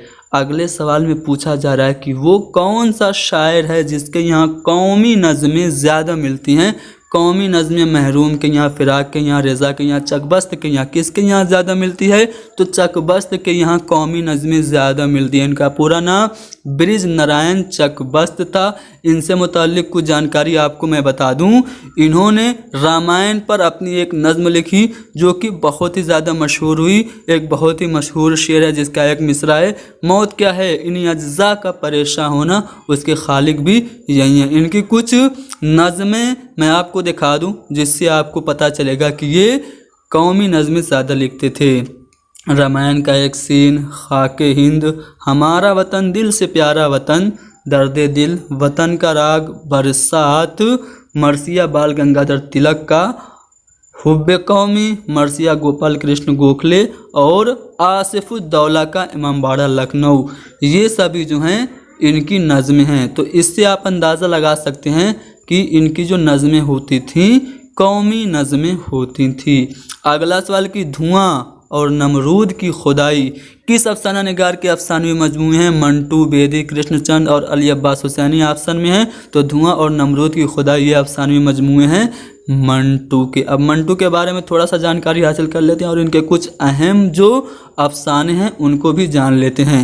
सादत हसन मंटू नामवर उर्दू फिक्शन राइटर हैं, ठीक है। शाहकार अफसानों के खालिक हैं जिनमें ठंडा गोश्त, खोल दो, टूबा टेक सिंह वगैरह शामिल है। ठंडा गोश्त की वजह से इन पर फर्स्ट निगारी का मुकदमा भी चला था। इनके अलावा कुछ और अफसाने मैं आपको दिखा दूं।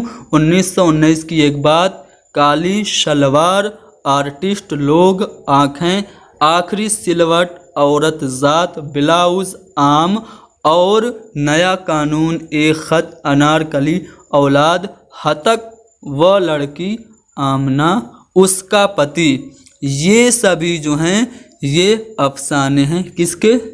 ये सभी अफसाने हैं आपके सादत हसन मंटू के। बढ़ते हैं आगे, चलते हैं और अगले सवाल को देखते हैं। अगले सवाल में क्या कहा जा रहा है कि जब कोई लफ्ज़ अपनी हकीकी माना के बजाय मजाजी माना में इस्तेमाल हो तो उसको हम क्या कहते हैं? इस्तिआरा कहते हैं, किनाया कहते हैं, तशबीह कहते हैं या फिर मजाज मुरसल कहते हैं। तो हकीकी माना के बजाय मजाजी माना में इस्तेमाल हो तो उसको हम लोग इस्तिआरा कहते हैं। इस्तिआरा से मुतल्लिक कुछ और जानकारी मैं आपको दे देना चाहता हूँ, यहाँ पे आप लोग देख सकते हैं। जब कोई लफ्ज़ या कोई चीज़ अपनी हकीकी माना के बजाय मजाजी मानों में इस्तेमाल की जाती है तो वो इस्तिआरा कहलाती है। इस्तिलाह में एक शय को दूसरी शय से बेआइन ही करार दे देना, जैसे कोई बहुत ही ज़्यादा खूबसूरत है तो उसको चाँद कह देना। इस्तिलाह में एक शय को बेआइन ही दूसरे शय करार दिया जाए या उस दूसरी शय के लवाजिमात पहली शय से मंसूब कर दिए जाएं तो उसे आप इस्तिआरा कहेंगे। जैसे कोई व्यक्ति बहादुर है, कोई आदमी बहादुर है, शेर भी बहादुर होता है तो उस आदमी को ही शेर कह दिया जाए। अगर ये कहा जाए जैसे अली, अली तो शेर है, और ये कहा जाए अली शेर की तरह है तो दोनों में फ़र्क होगा। यहाँ पे अली को बायन ही शेर बताया जा रहा है तो यहाँ पे आपका इस्तिआरा है। अगर ये कहा जाए कि अली शेर की तरह बहादुर है तो तशबीह हो जाएगी। तशबीह और इस्तिआरा में फ़र्क आपको पता होना चाहिए। यहाँ पे मैं इस्तिआरा की एक मिसाल देके बात को वाज़ेह कर देना चाहता हूँ। पत्ता पत्ता बूटा बूटा हाल मेरा जाने है, जाने न जाने गुल ही न जाने बाग तो सारा जाने है। इस शेर की अगर बात करें तो पत्ते बूटे बाग और गुल की हकीकत कुछ और है, लेकिन मीर तकी मीर ने उनको मजाजी तौर पर इस्तेमाल किया है। यानी कि कोई लफ्ज़ या कोई चीज़ हकीकी माना के बजाय मजाजी मानों में इस्तेमाल हो तो वहाँ पे आपका होता है इस्तिआरा। बढ़ते हैं अगले सवाल की तरफ। अगला सवाल क्वेश्चन नंबर 6 ये है कि तरक्की पसंद तहरीक तअत्तल का शिकार कब हुई? ब्रेक डाउन का अवरोधन तरक्की पसंद तहरीक में कब आया? 1955, 1947, 1960 या फिर 1942? तो तरक्की पसंद तहरीक जो है वो तअत्तल का शिकार हुई थी 1947 में। तरक्की पसंद तहरीक, अब इससे मुताल्लिक़ कुछ जानकारियाँ आपको देना मुनासिब समझता हूँ। सन 1935 में उर्दू अदब में एक नई तहरीक ने जन्म लिया जिसका नाम था तरक्की पसंद तहरीक। इसके जो बुनियाद डालने वाले थे वो कौन कौन थे मैं आपको बता दूं। सज्जाद ज़हीर और मुल्क राज आनंद ने कुछ दीगर हिंदुस्तानी तलबा की मदद से, जो कि लंदन में रहते थे, अंजुमन तरक्की पसंद मुसन्निफीन की बुनियाद डाली। इस अंजुमन का जो पहला जलसा हुआ था वो लंदन के नान किंग रेस्टोरेंट में हुआ था, जहां इस अंजुमन का मंशूर या ऐलान मुरतब किया गया था। ध्यान रखिएगा, पहला जलसा और पहली कॉन्फ्रेंस दोनों में फ़र्क है। पहला जो जलसा हुआ था ना वो कुछ दोस्त जो कि हिंदुस्तान के थे वो इकट्ठा हुए थे, ठीक है, जिसमें सज्जाद ज़हीर, मुल्क राज आनंद, ज्योति घोष और दीन मोहम्मद तासीर थे।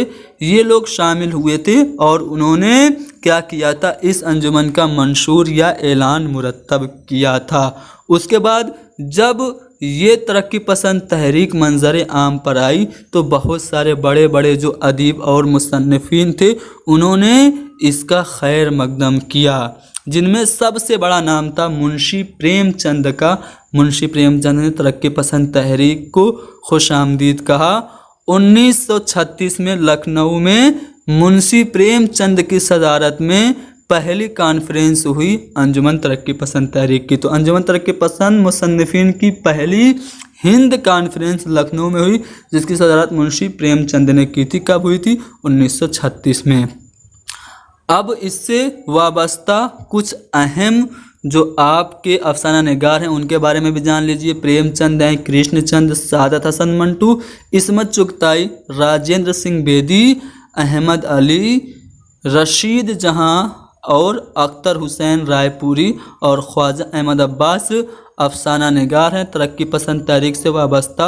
और शायरों की बात करें तो फैज़ अहमद हैं, अली सरदार जाफरी, जानिसार अख्तर, साहिर लुधियानवी, मखदूम मोहुद्दीन, असरारुल हक मजाज और ज़हीर काश्मीरी के साथ साथ अहमद नदीम कासमी भी तरक्की पसंद तहरीक से वाबस्ता थे। अब बढ़ते हैं अगले सवाल की तरफ। अगला सवाल आपके सामने है ये कि जदीद उर्दू नज़्म का पेशरू या मुअज्जिद किसको माना जाता है? तो मोहम्मद हुसैन आज़ाद को माना जाता है, ठीक है। आब हयात के जो तहरीर करने वाले हैं, तख्लीक़कार हैं और इन्होंने उर्दू ब्रज भाषा से निकली। उर्दू की आपकी जो आगाज़ इर्तिका है उससे मुतालिक इनका जो कौल है काफ़ी मशहूर है कि उर्दू ब्रज भाषा से निकली। तो इनको जदीद उर्दू नज़्म का पेशरो या फिर मुअज्जिद भी कहा जाता है। अगला इकबाल की मशहूर फ़ारसी नज़्म असरार खुदी का अंग्रेज़ी तर्जुमा किसने किया था? तो निकलसन ने किया था। अगला सवाल कि कुंवर उदय भान ये किरदार है दास्तान का, किस दास्तान का है? बागो बहार का, आराइश महफिल का, रानी केतकी की कहानी का, या फिर फसाने अजायब का? तो आंसर बताने से पहले मैं सभी ऑप्शन को डिस्कस करना चाहता हूँ। सबसे पहले बागो बहार की बात करते हैं। बागो बहार ये फोर्ट विलियम कॉलेज के ज़ेरे साया लिखी गई किताब है। जॉन गिलक्रिस्ट जो कि फोर्ट विलियम कॉलेज के प्रिंसिपल थे, उनकी फरमाइश पर यह किताब मीर अमन ने लिखी थी। मीर अमन का असली नाम मीर अमान था, तखल्लुस लुत्फ़ था और ये दिल्ली में पैदा हुए थे। तो इन्होंने ये किताब लिखी। ये इनकी खुद की किताब तबज़ात तसनीफ़ नहीं थी। इन्होंने मिर्ज़ा अता हुसैन तहसीन की नौ तर्ज़ मुरस्सा किताब जो कि फ़ारसी में थी, उसका इन्होंने आसान उर्दू ज़बान में तर्जुमा किया था। बागो बहार आपने जान लिया।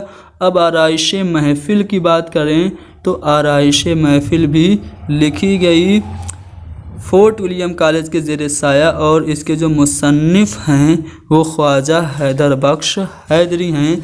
उसके बाद बात करते हैं रानी केतकी की कहानी की।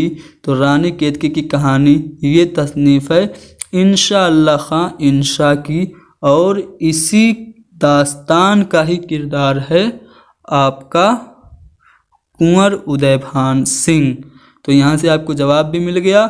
और चौथा ऑप्शन है फसाने अजायब जो कि रजब अली बेग सुरूर की तसनीफ़ है। तो इस तरह से कुंवर उदय भान जो है वो दास्तान रानी की केतकी की कहानी का किरदार है। अगला सवाल फसाने अजायब के मुसन्निफ़ कौन है? अभी मैंने यहाँ पे डिस्कस किया फसाने अजायब के जो मुसन्निफ़ हैं रजब अली बेग सुरूर हैं। अगला सवाल मोहम्मद कुली कुतुब शाह का इंतकाल किस सन में हुआ? मोहम्मद कुली कुतुब शाह के बारे में थोड़ा सा बता दें। उर्दू का पहला साहिब दीवान शायर, उर्दू में सबसे ज़्यादा तखल्लुस रखने वाला शायर, लगभग 17 तखल्लुस मोहम्मद कुली कुतुब शाह के थे। उर्दू और फ़ारसी के अलावा इन्होंने तेलुगु ज़बान में भी शायरी की। ठीक है, इस तरह से आपने इनके बारे में कुछ मुफीद जानकारियाँ हासिल कर ली। इनका इंतकाल हुआ था सन 1611 ईस्वी में। अगला सवाल कि सादा आवाज़ों को तहरीरी अलामतों में लाने का नाम क्या है? कोई सादा सी आवाज़ है, कोई ध्वनि है, उसको लेखन रूप में आप ला दीजिए तो क्या कहलाएगा?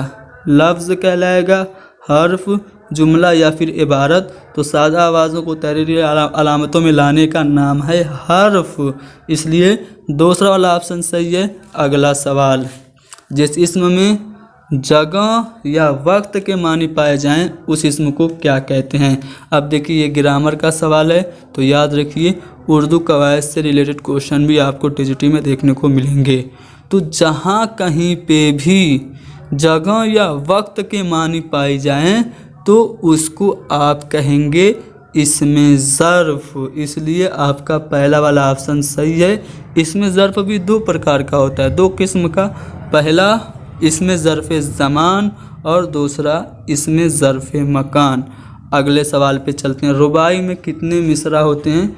आसान सा सवाल है, इसको तो कोई गलत करिएगा ही नहीं, इसको मैं बताऊंगा ही नहीं। चलिए अगले सवाल पे चलते हैं। हाली के मुताबिक शेर में कौन सी खूबियाँ होनी चाहिए? हाली की एक किताब है मुकद्दमा शेर व शायरी जो कि उर्दू की पहली तनकीदी किताब तस्लीम की जाती है। उसमें उन्होंने कुछ अपने ख़यालात पेश किए। इसी में उन्होंने गज़ल की बहुत ज़्यादा मज़म्मत की, आलोचना की और यहाँ तक कह दिया कि गज़ल से संडास की बदबू आती है। उन्होंने मसनवी को सबसे मुफीद सिन्फ़ सुखन बताया और भी बहुत सारी बातें बताई। ये जो सवाल है वहीं से है, वहीं से निकला है, उसी किताब से।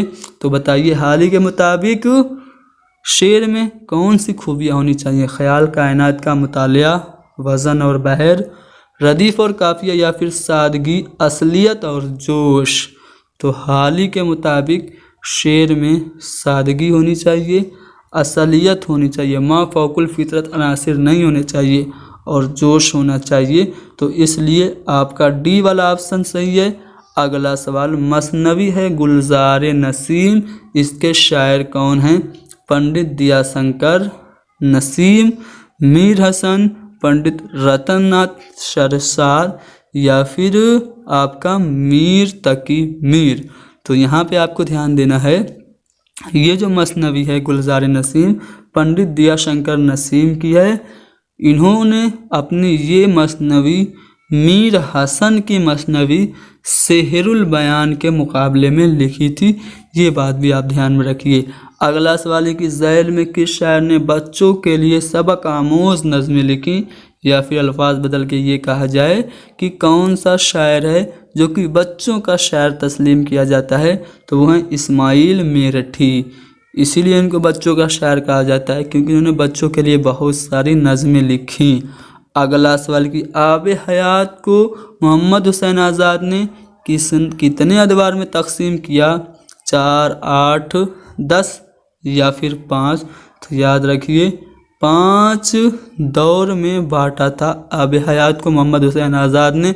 आब हयात में ही मोहम्मद हुसैन आज़ाद ने लिखा कि इतनी बात तो हर शख्स जानता है कि उर्दू ब्रज भाषा से निकली है।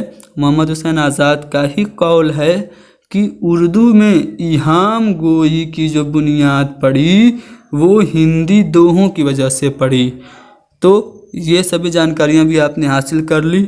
अगले सवाल पे चलते हैं। किस मुल्क के फ़लसफ़ियों का ख्याल है कि शेर ख़याली बातें हैं? शेर जो है उसका असलियत से कोई ताल्लुक़ नहीं, ख़याली बातें हैं। ये कहाँ के फ़लसफ़ी मानते हैं? यूनान के, फ़ारस के, यूरोप के या फिर अरब के? तो यूनानी फ़लसफ़ियों का मानना है कि शेर ख़याली बातें होती है। अगला सवाल है कि किस ज़माने में गज़ल और कसीदा मिराज तरक्की पर था? सबसे ज़्यादा तरक्की किसके दौर में गज़ल और कसीदा की हुई? ऑप्शन में मीर और सौदा हैं, दूसरे ऑप्शन में मीरो सोज हैं, तीसरे में सोजो सौदा हैं और चौथे में मीरो दर्द हैं। तो यहाँ पे मीर तो आपको सही बात है, गज़ल इनके दौर में काफ़ी तरक्की पाई, लेकिन कसीदा किसके दौर में तरक्की पाया? तो मिर्ज़ा मोहम्मद रफ़ी सौदा के। तो इसलिए हम मीरो सौदा पहले वाले ऑप्शन को सही समझेंगे। अगले सवाल पे चलेंगे। सब रस किसकी तसनीफ़ है? गव्वासी की, इब्न निशाती की, तबई की या फिर मुल्ला वजही की? आसान सा सवाल है। सब रस जो है मुल्ला वजही की तसनीफ़ है। अगला सवाल कि शायर बेदाना किसको कहते हैं? बेदाना यानी कि जिसमें दानिशमंदी न हो, अक्लमंद न हो, ऐसा शायर किसको कहते हैं? मजमून को, नाजी को, आबरू को या फिर हज़ी को? तो शायर बेदाना मजमून को कहा जाता है। सर सैयद अहमद ख़ां कब पैदा हुए? यहाँ से आपको पता ये चल रहा है कि मुसन्निफ़ीन और शोरा की हालात ज़िंदगी को भी आपको पढ़ना पड़ेगा। कौन कब पैदा हुआ, कहाँ पैदा हुआ, ठीक है, और उसके ज़िंदगी के कुछ अहम वाक़यात, क्योंकि यहाँ पे आपको शोरा और मुसन्निफ़ीन से रिलेटेड क्वेश्चन भी देखने को मिलने वाले हैं। जैसा कि ये सवाल है, सर सैयद अहमद ख़ान कब पैदा हुए? 1817 में पैदा हुए थे, ठीक है। 1875 में इन्होंने मुहम्मदन एंग्लो ओरिएंटल कॉलेज बनवाया, जो कि बाद में 1920 में AMU यानी कि अलीगढ़ मुस्लिम यूनिवर्सिटी के नाम से जाना गया, ठीक है। रिसाला तहज़ीबुल अखलाक इन्होंने निकाला। असबाब बगावत हिंद और ताज़ीरात हिंद जैसी किताबें इन्होंने लिखी, ठीक है। चलिए आगे बढ़ते हैं। मुआज़ने अनीस व दबीर के मुसन्निफ़ का नाम हाली है, सुलेमान नदवी है, शिबली नुमानी या फिर अब्दुस्सलाम? तो मौलाना अल्लामा शिबली नुमानी जो हैं वो मुआज़ने अनीस व दबीर के मुसन्निफ़ हैं। इसके अलावा इन्होंने शेरुल अजम, अल-मामून, अल-फ़ारूक, सीरतुन नबी जैसी किताबें भी लिखी और साथ ही साथ दारुल मुसन्निफ़ीन इदारा जो था, तहकीकी और इल्मी इदारा था, इसकी बुनियाद भी अल्लामा शिबली नुमानी ने डाली और यही इदारा है जो कि रिसाला माआरिफ निकालता है। अब रिसाला माआरिफ कहाँ से निकलता है? तो याद रखिएगा आज़मगढ़ से रिसाला माआरिफ निकलता है, क्योंकि आज़मगढ़ में ही दारुल मुसन्निफ़ीन की बुनियाद शिबली नुमानी ने डाली थी और दारुल मुसन्निफ़ीन के ज़रिए ही जो आपका रिसाला है मारिफ आजमगढ़ से निकाला जाता है। अगले सवाल पे चलते हैं। इकबाल की किस नज़्म को हिंदुस्तान का मरसिया कहा गया?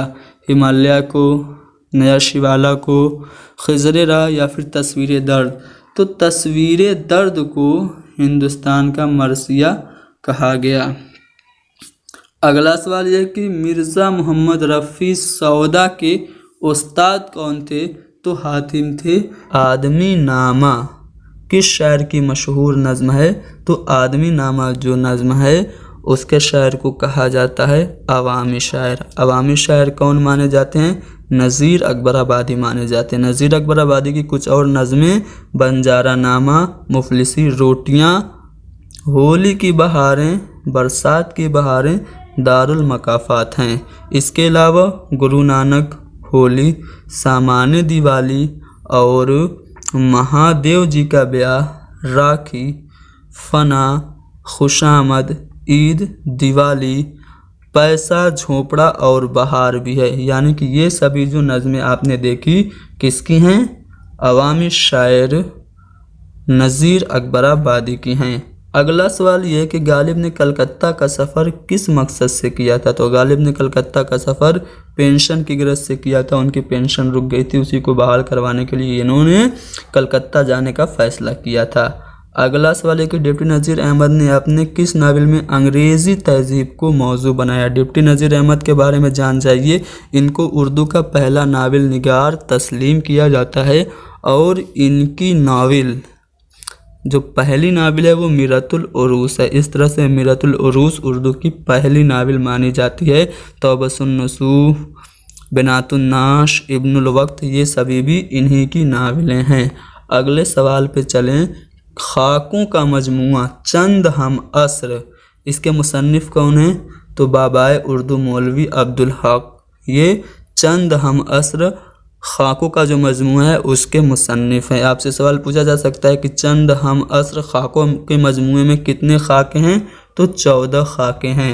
आगे बढ़ते हैं अगले सवाल की तरफ। अंग्रेज़ों ने कौन से अफसानवी मजमुए को नज़र आतिश किया था? अंग्रेज़ों ने मुंशी प्रेमचंद का जो अफसानवी मजमुआ था सूज़े वतन, उसको इन्होंने पाबंदी उस पर लगा दी थी और उसको जला दिया था। क्यों जलाया था? सबसे पहले ये जान लेते हैं। क्योंकि इसमें हुब्बुल वतन के जज्बात बहुत ज़्यादा थे। 1908 में ये आपका जो अफसानवी मजमुआ था वो शाये हुआ था। अगला सवाल आपके लिए ये है कि नाज़ुकी उसके लब की क्या कहिए, पंख उड़िए गुलाब की सी है, इस शेर में कौन सी सिनत का इस्तेमाल हुआ है? आसान सा सवाल है, सबको पता है। सिनत तशबीह। सिनत तशबीह क्या होती है? जिसमें दो चीज़ों का किसी एक कॉमन क्वालिटी की वजह से कंपैरिजन किया जाए, वहाँ पे आपकी सिनत तशबीह होती है। इस शेर में महबूब के होठों की नाजुकी की तुलना की जा रही है, कंपैरिजन किया जा रहा है गुलाब की पंखुड़ी से, इसलिए इसमें सिनत तस्बीह है।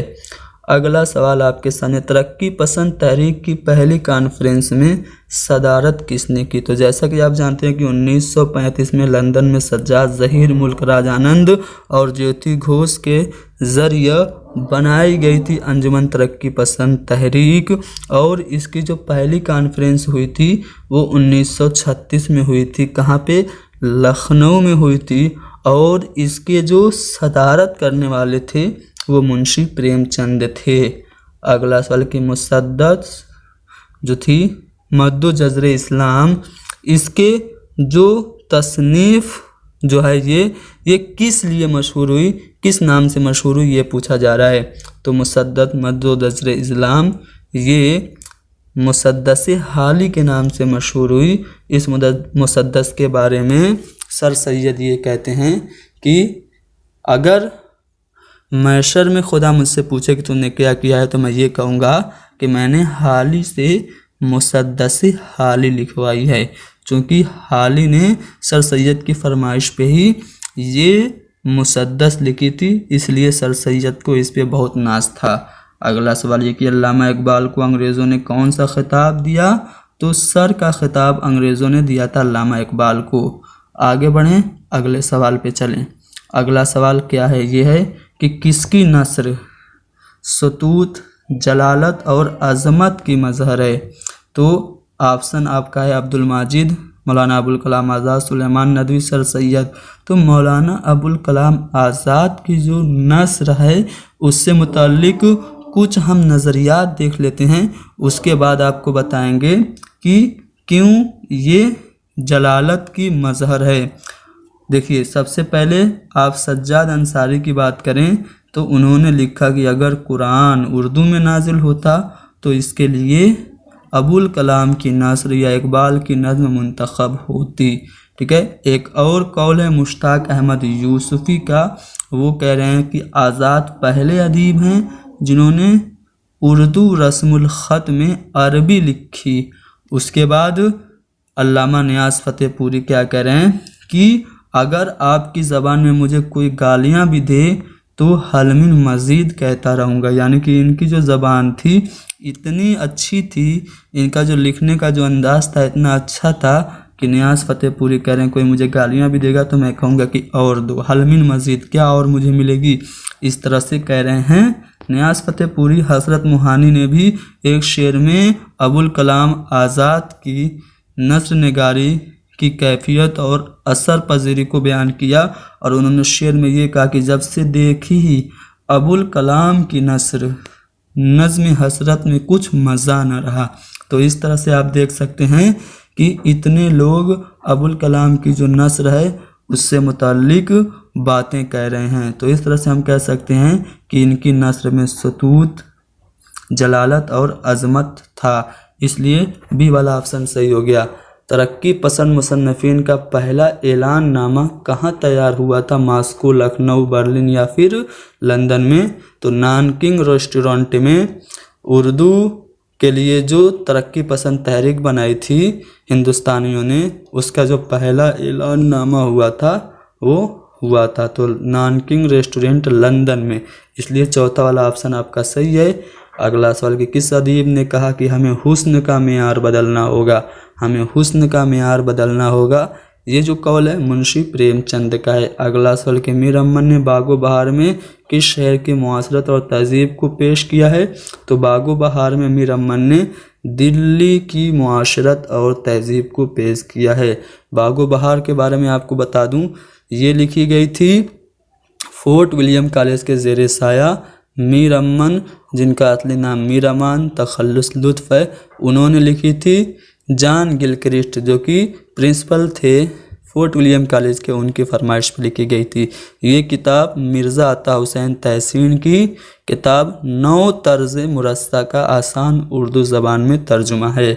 अगला सवाल कि हैदर बख्श हैदरी किस दास्तान के मुसन्निफ़ हैं? हैदर बख्श हैदरी का ताल्लुक़ भी फोर्ट विलियम कॉलेज से था। इन्होंने दास्तान लिखी थी आराइश महफिल। अगला सवाल क्या है? अगला सवाल ये है कि कलमतुल हक़ाइक़ के मुसन्निफ़ कौन है? अशरफ बयानी, बुरहानुद्दीन जानब, शम्सुल उशाक या फिर अब्दुल? तो कलमतुल हक़ाइक़ के मुसन्निफ़ हैं बुरहानुद्दीन जानम। अगला सवाल कि मसूद हुसैन खां के मुताबिक ब्रज भाषा को खड़ी बोली की डैश कहा है? क्या कहा है? तो मसूद हुसैन ने ब्रज भाषा को खड़ी बोली की बहन कहा है। कमरुल हुदा और दारुल किताब कौन से हुरूफ हैं? हुरूफ सही हैं, हुरूफ फ़ारसी, हुरूफ कमरी या फिर हुरूफ शमसी हैं? तो याद रखिए दोस्तों, जब आप किसी भी हुरूफ की बात करते हैं उसमें अलिफ लाम ज़ाहिर होता है तो वो आपका होता है हुरूफ कमरी, और अलिफ लाम ज़ाहिर नहीं होता है तो वो आपका हुरूफ शमसी होता है। जैसे एग्जाम्पल के रूप में जो क्वेश्चन में पूछा है वही कमरुल हुदा की बात करिए। कमरुल हुदा, जब आप कमरुल हुदा लिखते हैं तो यहाँ पे देखिए कमरुल अलिफ लाम इसको ज़ाहिर करना पड़ता है बोलने में, कमरुल हुदा। जबकि आप वशम्स लिखते हैं तो वशम्स में आपका जो अलिफ लाम है वो ज़ाहिर नहीं होता है, हस्फ हो जाता है। तो जहाँ पे हस्फ हो जाए वो हुरूफ शमसी कहलाएंगे और जहाँ पे अलिफ लाम ज़ाहिर हो वो हुरूफ कमरी कहलाएंगे। तो कमरुल हुदा, दारुल किताब दोनों में अलिफ लाम ज़ाहिर हो रहा है, इसलिए दोनों जो हुरूफ हैं हुरूफ कमरी हैं। अगला सवाल की रिद की जमा क्या होगी? तो रिद की जमा जो होगी वो अजदाद होगी। अगला सवाल की हाली ने शायरी के लिए कौन सी शर्त बताई है? तो हाल ही के मुताबिक कायनात का मुतालिया ज़रूरी है शायरी के लिए। अगले सवाल पे चलते हैं।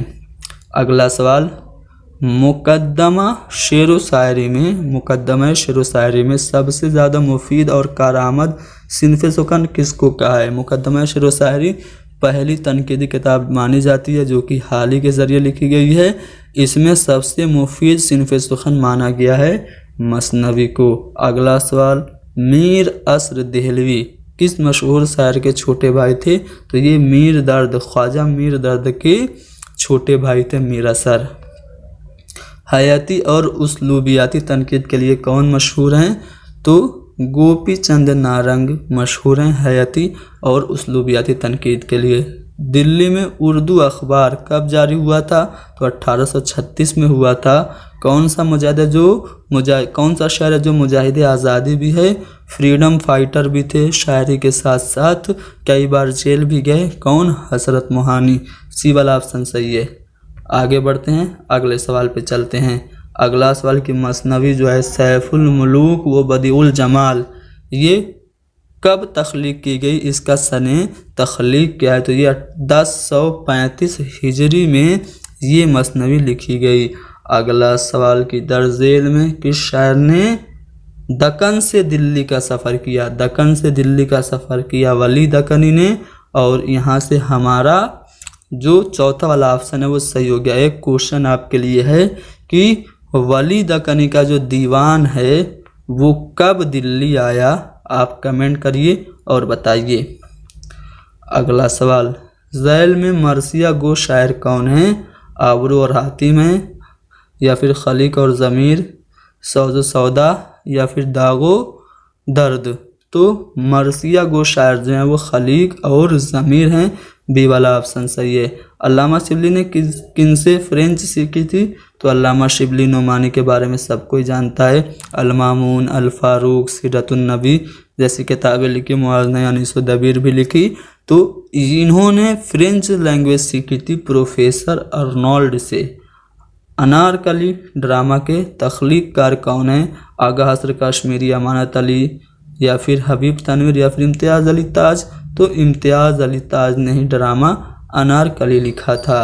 अगला, अशरफ की नौ सुरे बहार की जो तसनीफ़ है कि ये जो तसनीफ़ है ये कौन सी सिनफ़ है? मसनवी है, मरसिया है, कसीदा, या फिर नज़्म है? नौ सुरहार तो ये जो सिनफ़ है ये मरसिया है। ठीक है, बी वाला ऑप्शन सही है। अगला सवाल है कि तुम मेरे पास होते हो गोया जब कोई दूसरा नहीं होता, ये किस शायर का शेर है? तो दोस्तों ये जो शेर है वो मोमिन खां मोमिन का है। इसी शेर के लिए गालिब ने ये कहा था कि ये शेर इतना प्यारा है कि इसके लिए मैं अपना पूरा दीवान लुटा सकता हूँ। तो आप अंदाज़ा लगा सकते हैं ये शेर कितना अच्छा गालिब को लगा था। अगला सवाल कि दबीरुल मुल्क किसका खिताब है? मीर का है, मोमिन का है, गालिब का, या फिर सौदा का है? तो दबीरुल मुल्क जो खिताब है मिर्ज़ा असदुल्ला खां गालिब का है। अगला सवाल कि किस रिसाले के ज़रिए नई उर्दू नस्र की बुनियाद पड़ी? तो तहज़ीबुल अखलाक जो कि सर सैयद अहमद ख़ां के ज़रिए निकाला जाता था, इस रिसाले के ज़रिए नई उर्दू नस्र की बुनियाद पड़ी थी। एक सवाल मैं यहाँ से आपको करना चाहता हूँ कि आप लोग सवाल का जवाब कमेंट बॉक्स में ये दीजिए कि वो कौन सा मुसन्निफ़ है जिसे जदीद उर्दू नस्र का मेमार कहा जाता है? कमेंट में आंसर करिए। अगला सवाल आपके सामने, मौलाना अबुल कलाम आज़ाद ने जेल में जो ख़त लिखे थे वो किस नाम से शाये हुए? तो क्या उसको गुबार ख़ातिर के नाम से शाये किया गया, तज़किरा, ख़ुतूत आज़ाद, या फिर मकातिब आज़ाद? तो जेल में जो ख़ुतूत लिखे थे मौलाना आज़ाद ने उनको गुबार ख़ातिर के नाम से शाये किया गया। अगला सवाल आपके सामने है कि फ़ैज़ अहमद फ़ैज़ किस शहर में पैदा हुए थे? तो ये पैदा हुए थे सियालकोट में। पतझड़ की आवाज़ किसके अफसानों का मजमुआ है? तो ये अफसानवी मजमुआ है पतझड़ की आवाज़ कुरतुलैन हैदर का। अगला सवाल कि दर्द मिन्नत कशे दवा न हुआ, मैं न अच्छा हुआ बुरा न हुआ। इस शेर में कौन सी सनत इस्तेमाल की गई है? तो दोस्तों इसमें सनत तज़ाद इस्तेमाल की गई है। सनत तज़ाद क्या होता है? जब एक ही शेर में दो अपोजिट चीज़ों को इकट्ठा कर दिया जाता है तो वहाँ पे सनत तज़ाद होती है। जैसे अच्छा हुआ बुरा न हुआ, तो ये दोनों अपोजिट, अच्छा और बुरा दोनों अपोजिट हैं, इसलिए आप कह सकते हैं कि इसमें सनत तज़ाद है। सनत तज़ाद के लिए एक और शेर मुलाहिज़ा हो कि उसे क्या फ़िक्र सज़ा व जज़ा की, सज़ा जज़ा दोनों अपोजिट। उसे क्या फ़िक्र सज़ा व जज़ा की, तेरी आरज़ू जिसने सुबह मसा की, सुबह और मसा, सुबह और शाम, ये दोनों भी अपोजिट हैं। तो उसे क्या फ़िक्र सज़ा व जज़ा की, तेरी आरज़ू जिसने सुबह मसा की, इस शेर में भी सनत तज़ाद है। चलिए अगला सवाल। हयात लेके चलो कायनात लेके चलो, चलो तो सारे ज़माने को साथ लेके चलो। ये किस तरक्की पसंद शायर का शेर है? तो ये मखदूम मुहिउद्दीन का शेर है कि हयात लेके चलो कायनात लेके चलो। चलिए अगला सवाल। अगर तनासुक का कायल होता, अगर मैं तनासुक का कायल होता तो ज़रूर कहता कि गालिब की रूह को अदम में भी चैन न मिला तो मोहम्मद इकबाल के नाम से दोबारा जसद खाकी में जलवा अफरोज़ हुई। अल्लामा इकबाल के मुतालिक ये किसका ख्याल है? अल्लामा शिबली का, मौलवी अब्दुल हक का, शेख अब्दुल कादिर का, या फिर जगन्नाथ का? तो ये जो कौल है कि मोहम्मद इकबाल के नाम से दोबारा जो गालिब हैं उन्होंने जन्म लिया, ये शेख अब्दुल कादिर जान का कौल है। आगे बढ़ते हैं अगले सवाल की तरफ।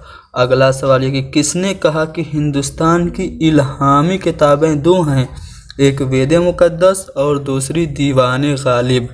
अब ये जो कौल है किसका है? अब्दुर्रहमान बिजनौरी का। अब्दुर्रहमान बिजनौरी दो इल्हामी किताबें हिंदुस्तान की, एक वेद को मानते हैं, दूसरी दीवान गालिब को। अगला सवाल कि अफसानों का मजमुआ अंगारे में कितने मुसन्निफ़ीन के अफसाने शामिल हैं? तो 4 मुसन्निफ़ीन हैं जिनके अफसाने अंगारे में शामिल हैं। सबसे ज़्यादा सज्जाद ज़हीर के, सज्जाद ज़हीर के 5 अफसाने, रशीद जहाँ के 1 अफसाने, अहमद अली के 2 अफसाने और महमूद ज़फ़र के 1 अफसाना ये शामिल है। यानी कि सज्जाद ज़हीर, रशीद, अहमद अली और महमूद ज़फ़र, ये 4 लोग हैं, 4 मुसन्निफ़ीन हैं जिनके अफसाने शामिल हैं अंगारे में। तो इसलिए पहला वाला ऑप्शन सही है।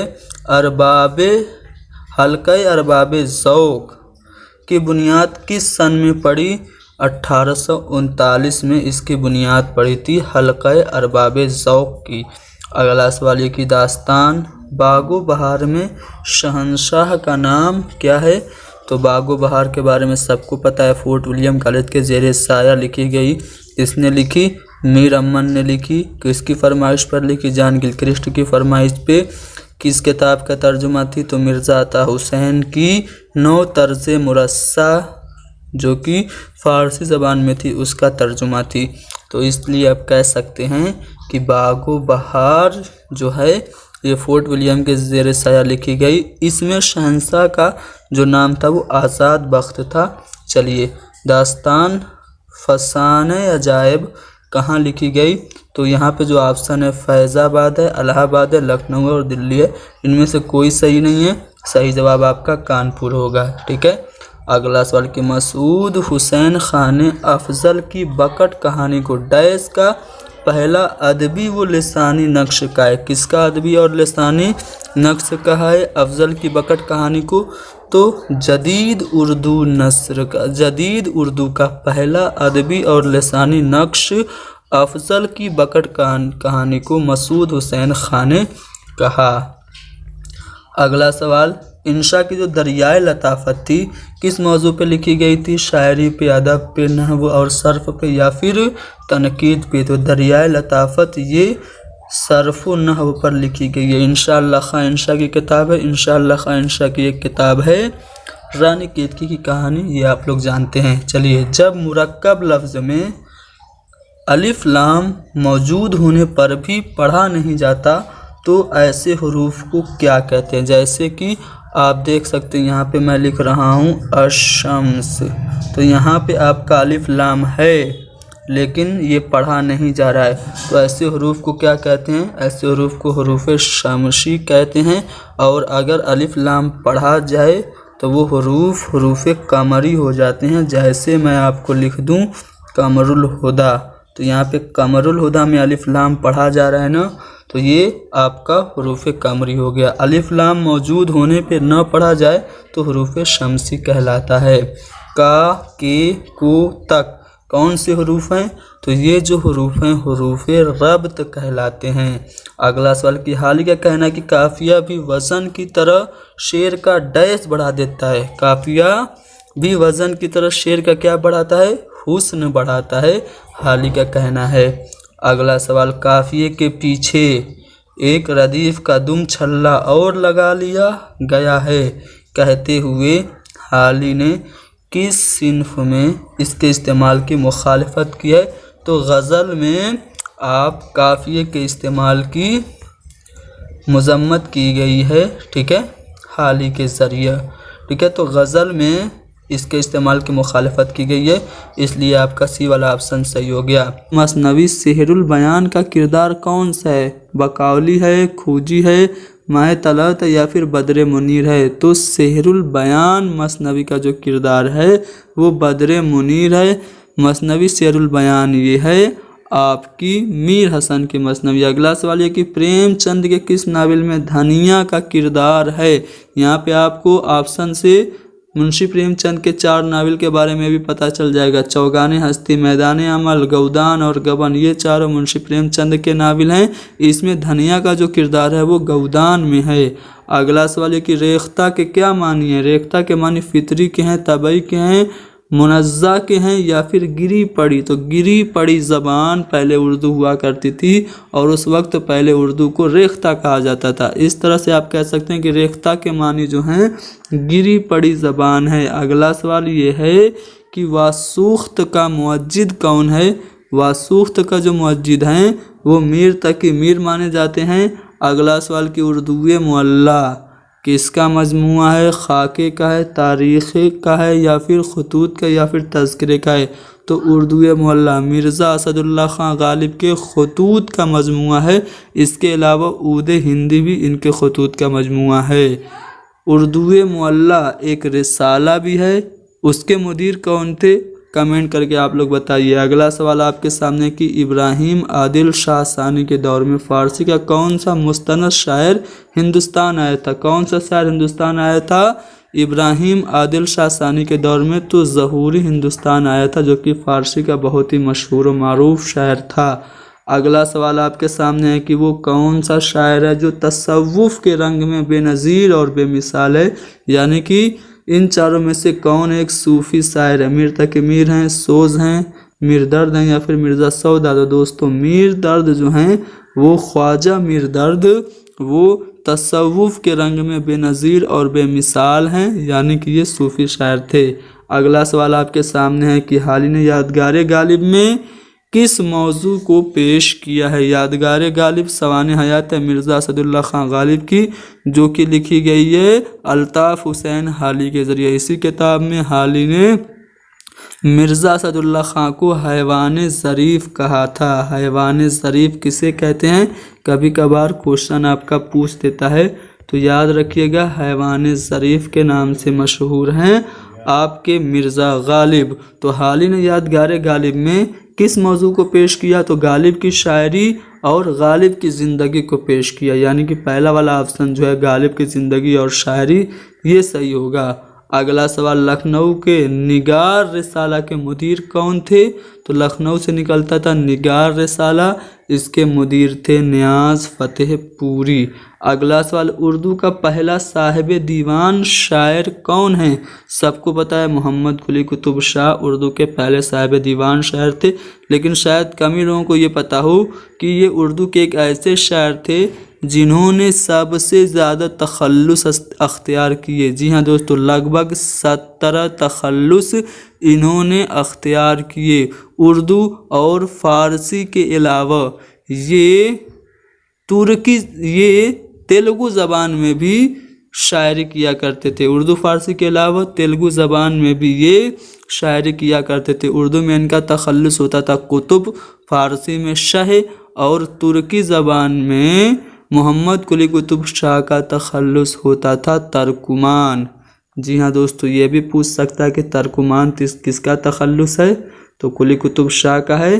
फ़ारसी ज़बान में इनका जो तखल्लुस था वो शह था और उर्दू में कुतुब था।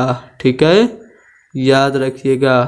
उर्दू और फ़ारसी के अलावा ये तेलुगु में भी शायरी करते थे। 17 तखल्लुस इनके थे।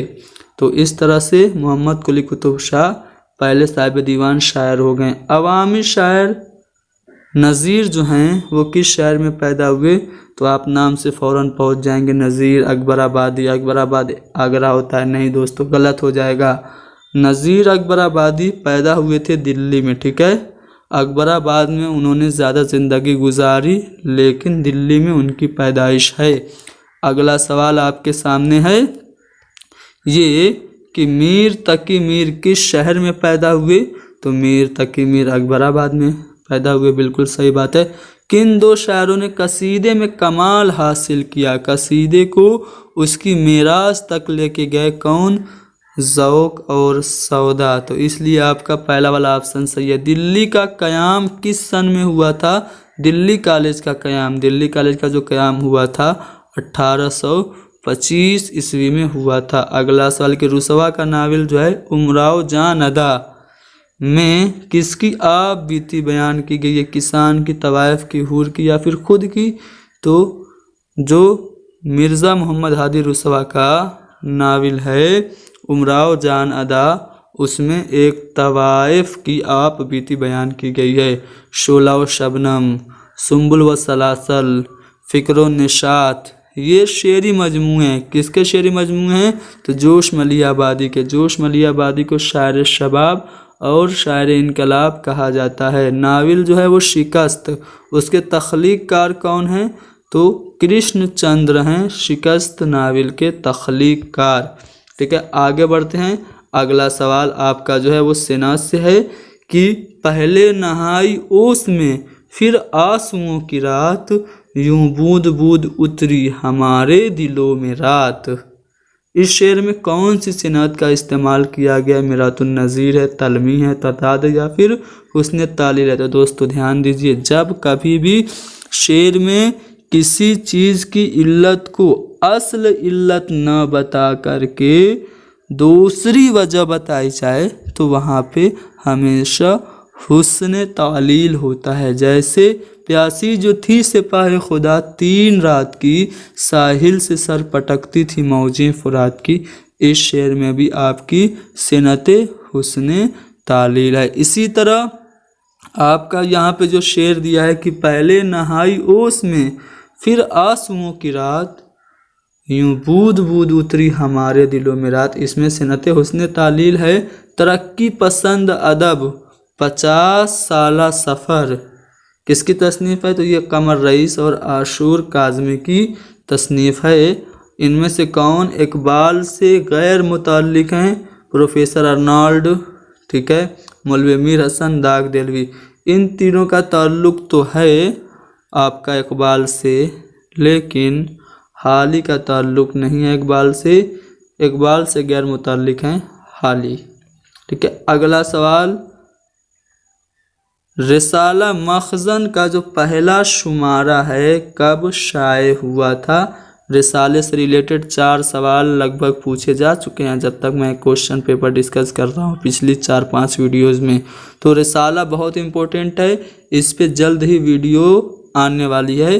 सभी उर्दू के जो अहम रिसाले हैं उनके जो मुदीर हैं कौन हैं, वो किस सन में शाये हुआ, उसके कितने शुमारे थे, सभी आपको इत्तला दी जाएगी। तो रिसाला मखज़न का जो पहला शुमारा था 1901 में शाये हुआ था। मेहदी अफादी की तनकीद किस नज़रिया को पेश करती है, तो मेहदी अफादी की जो तनकीद है वो रूमानियत पसंद नज़रिया को पेश करती है।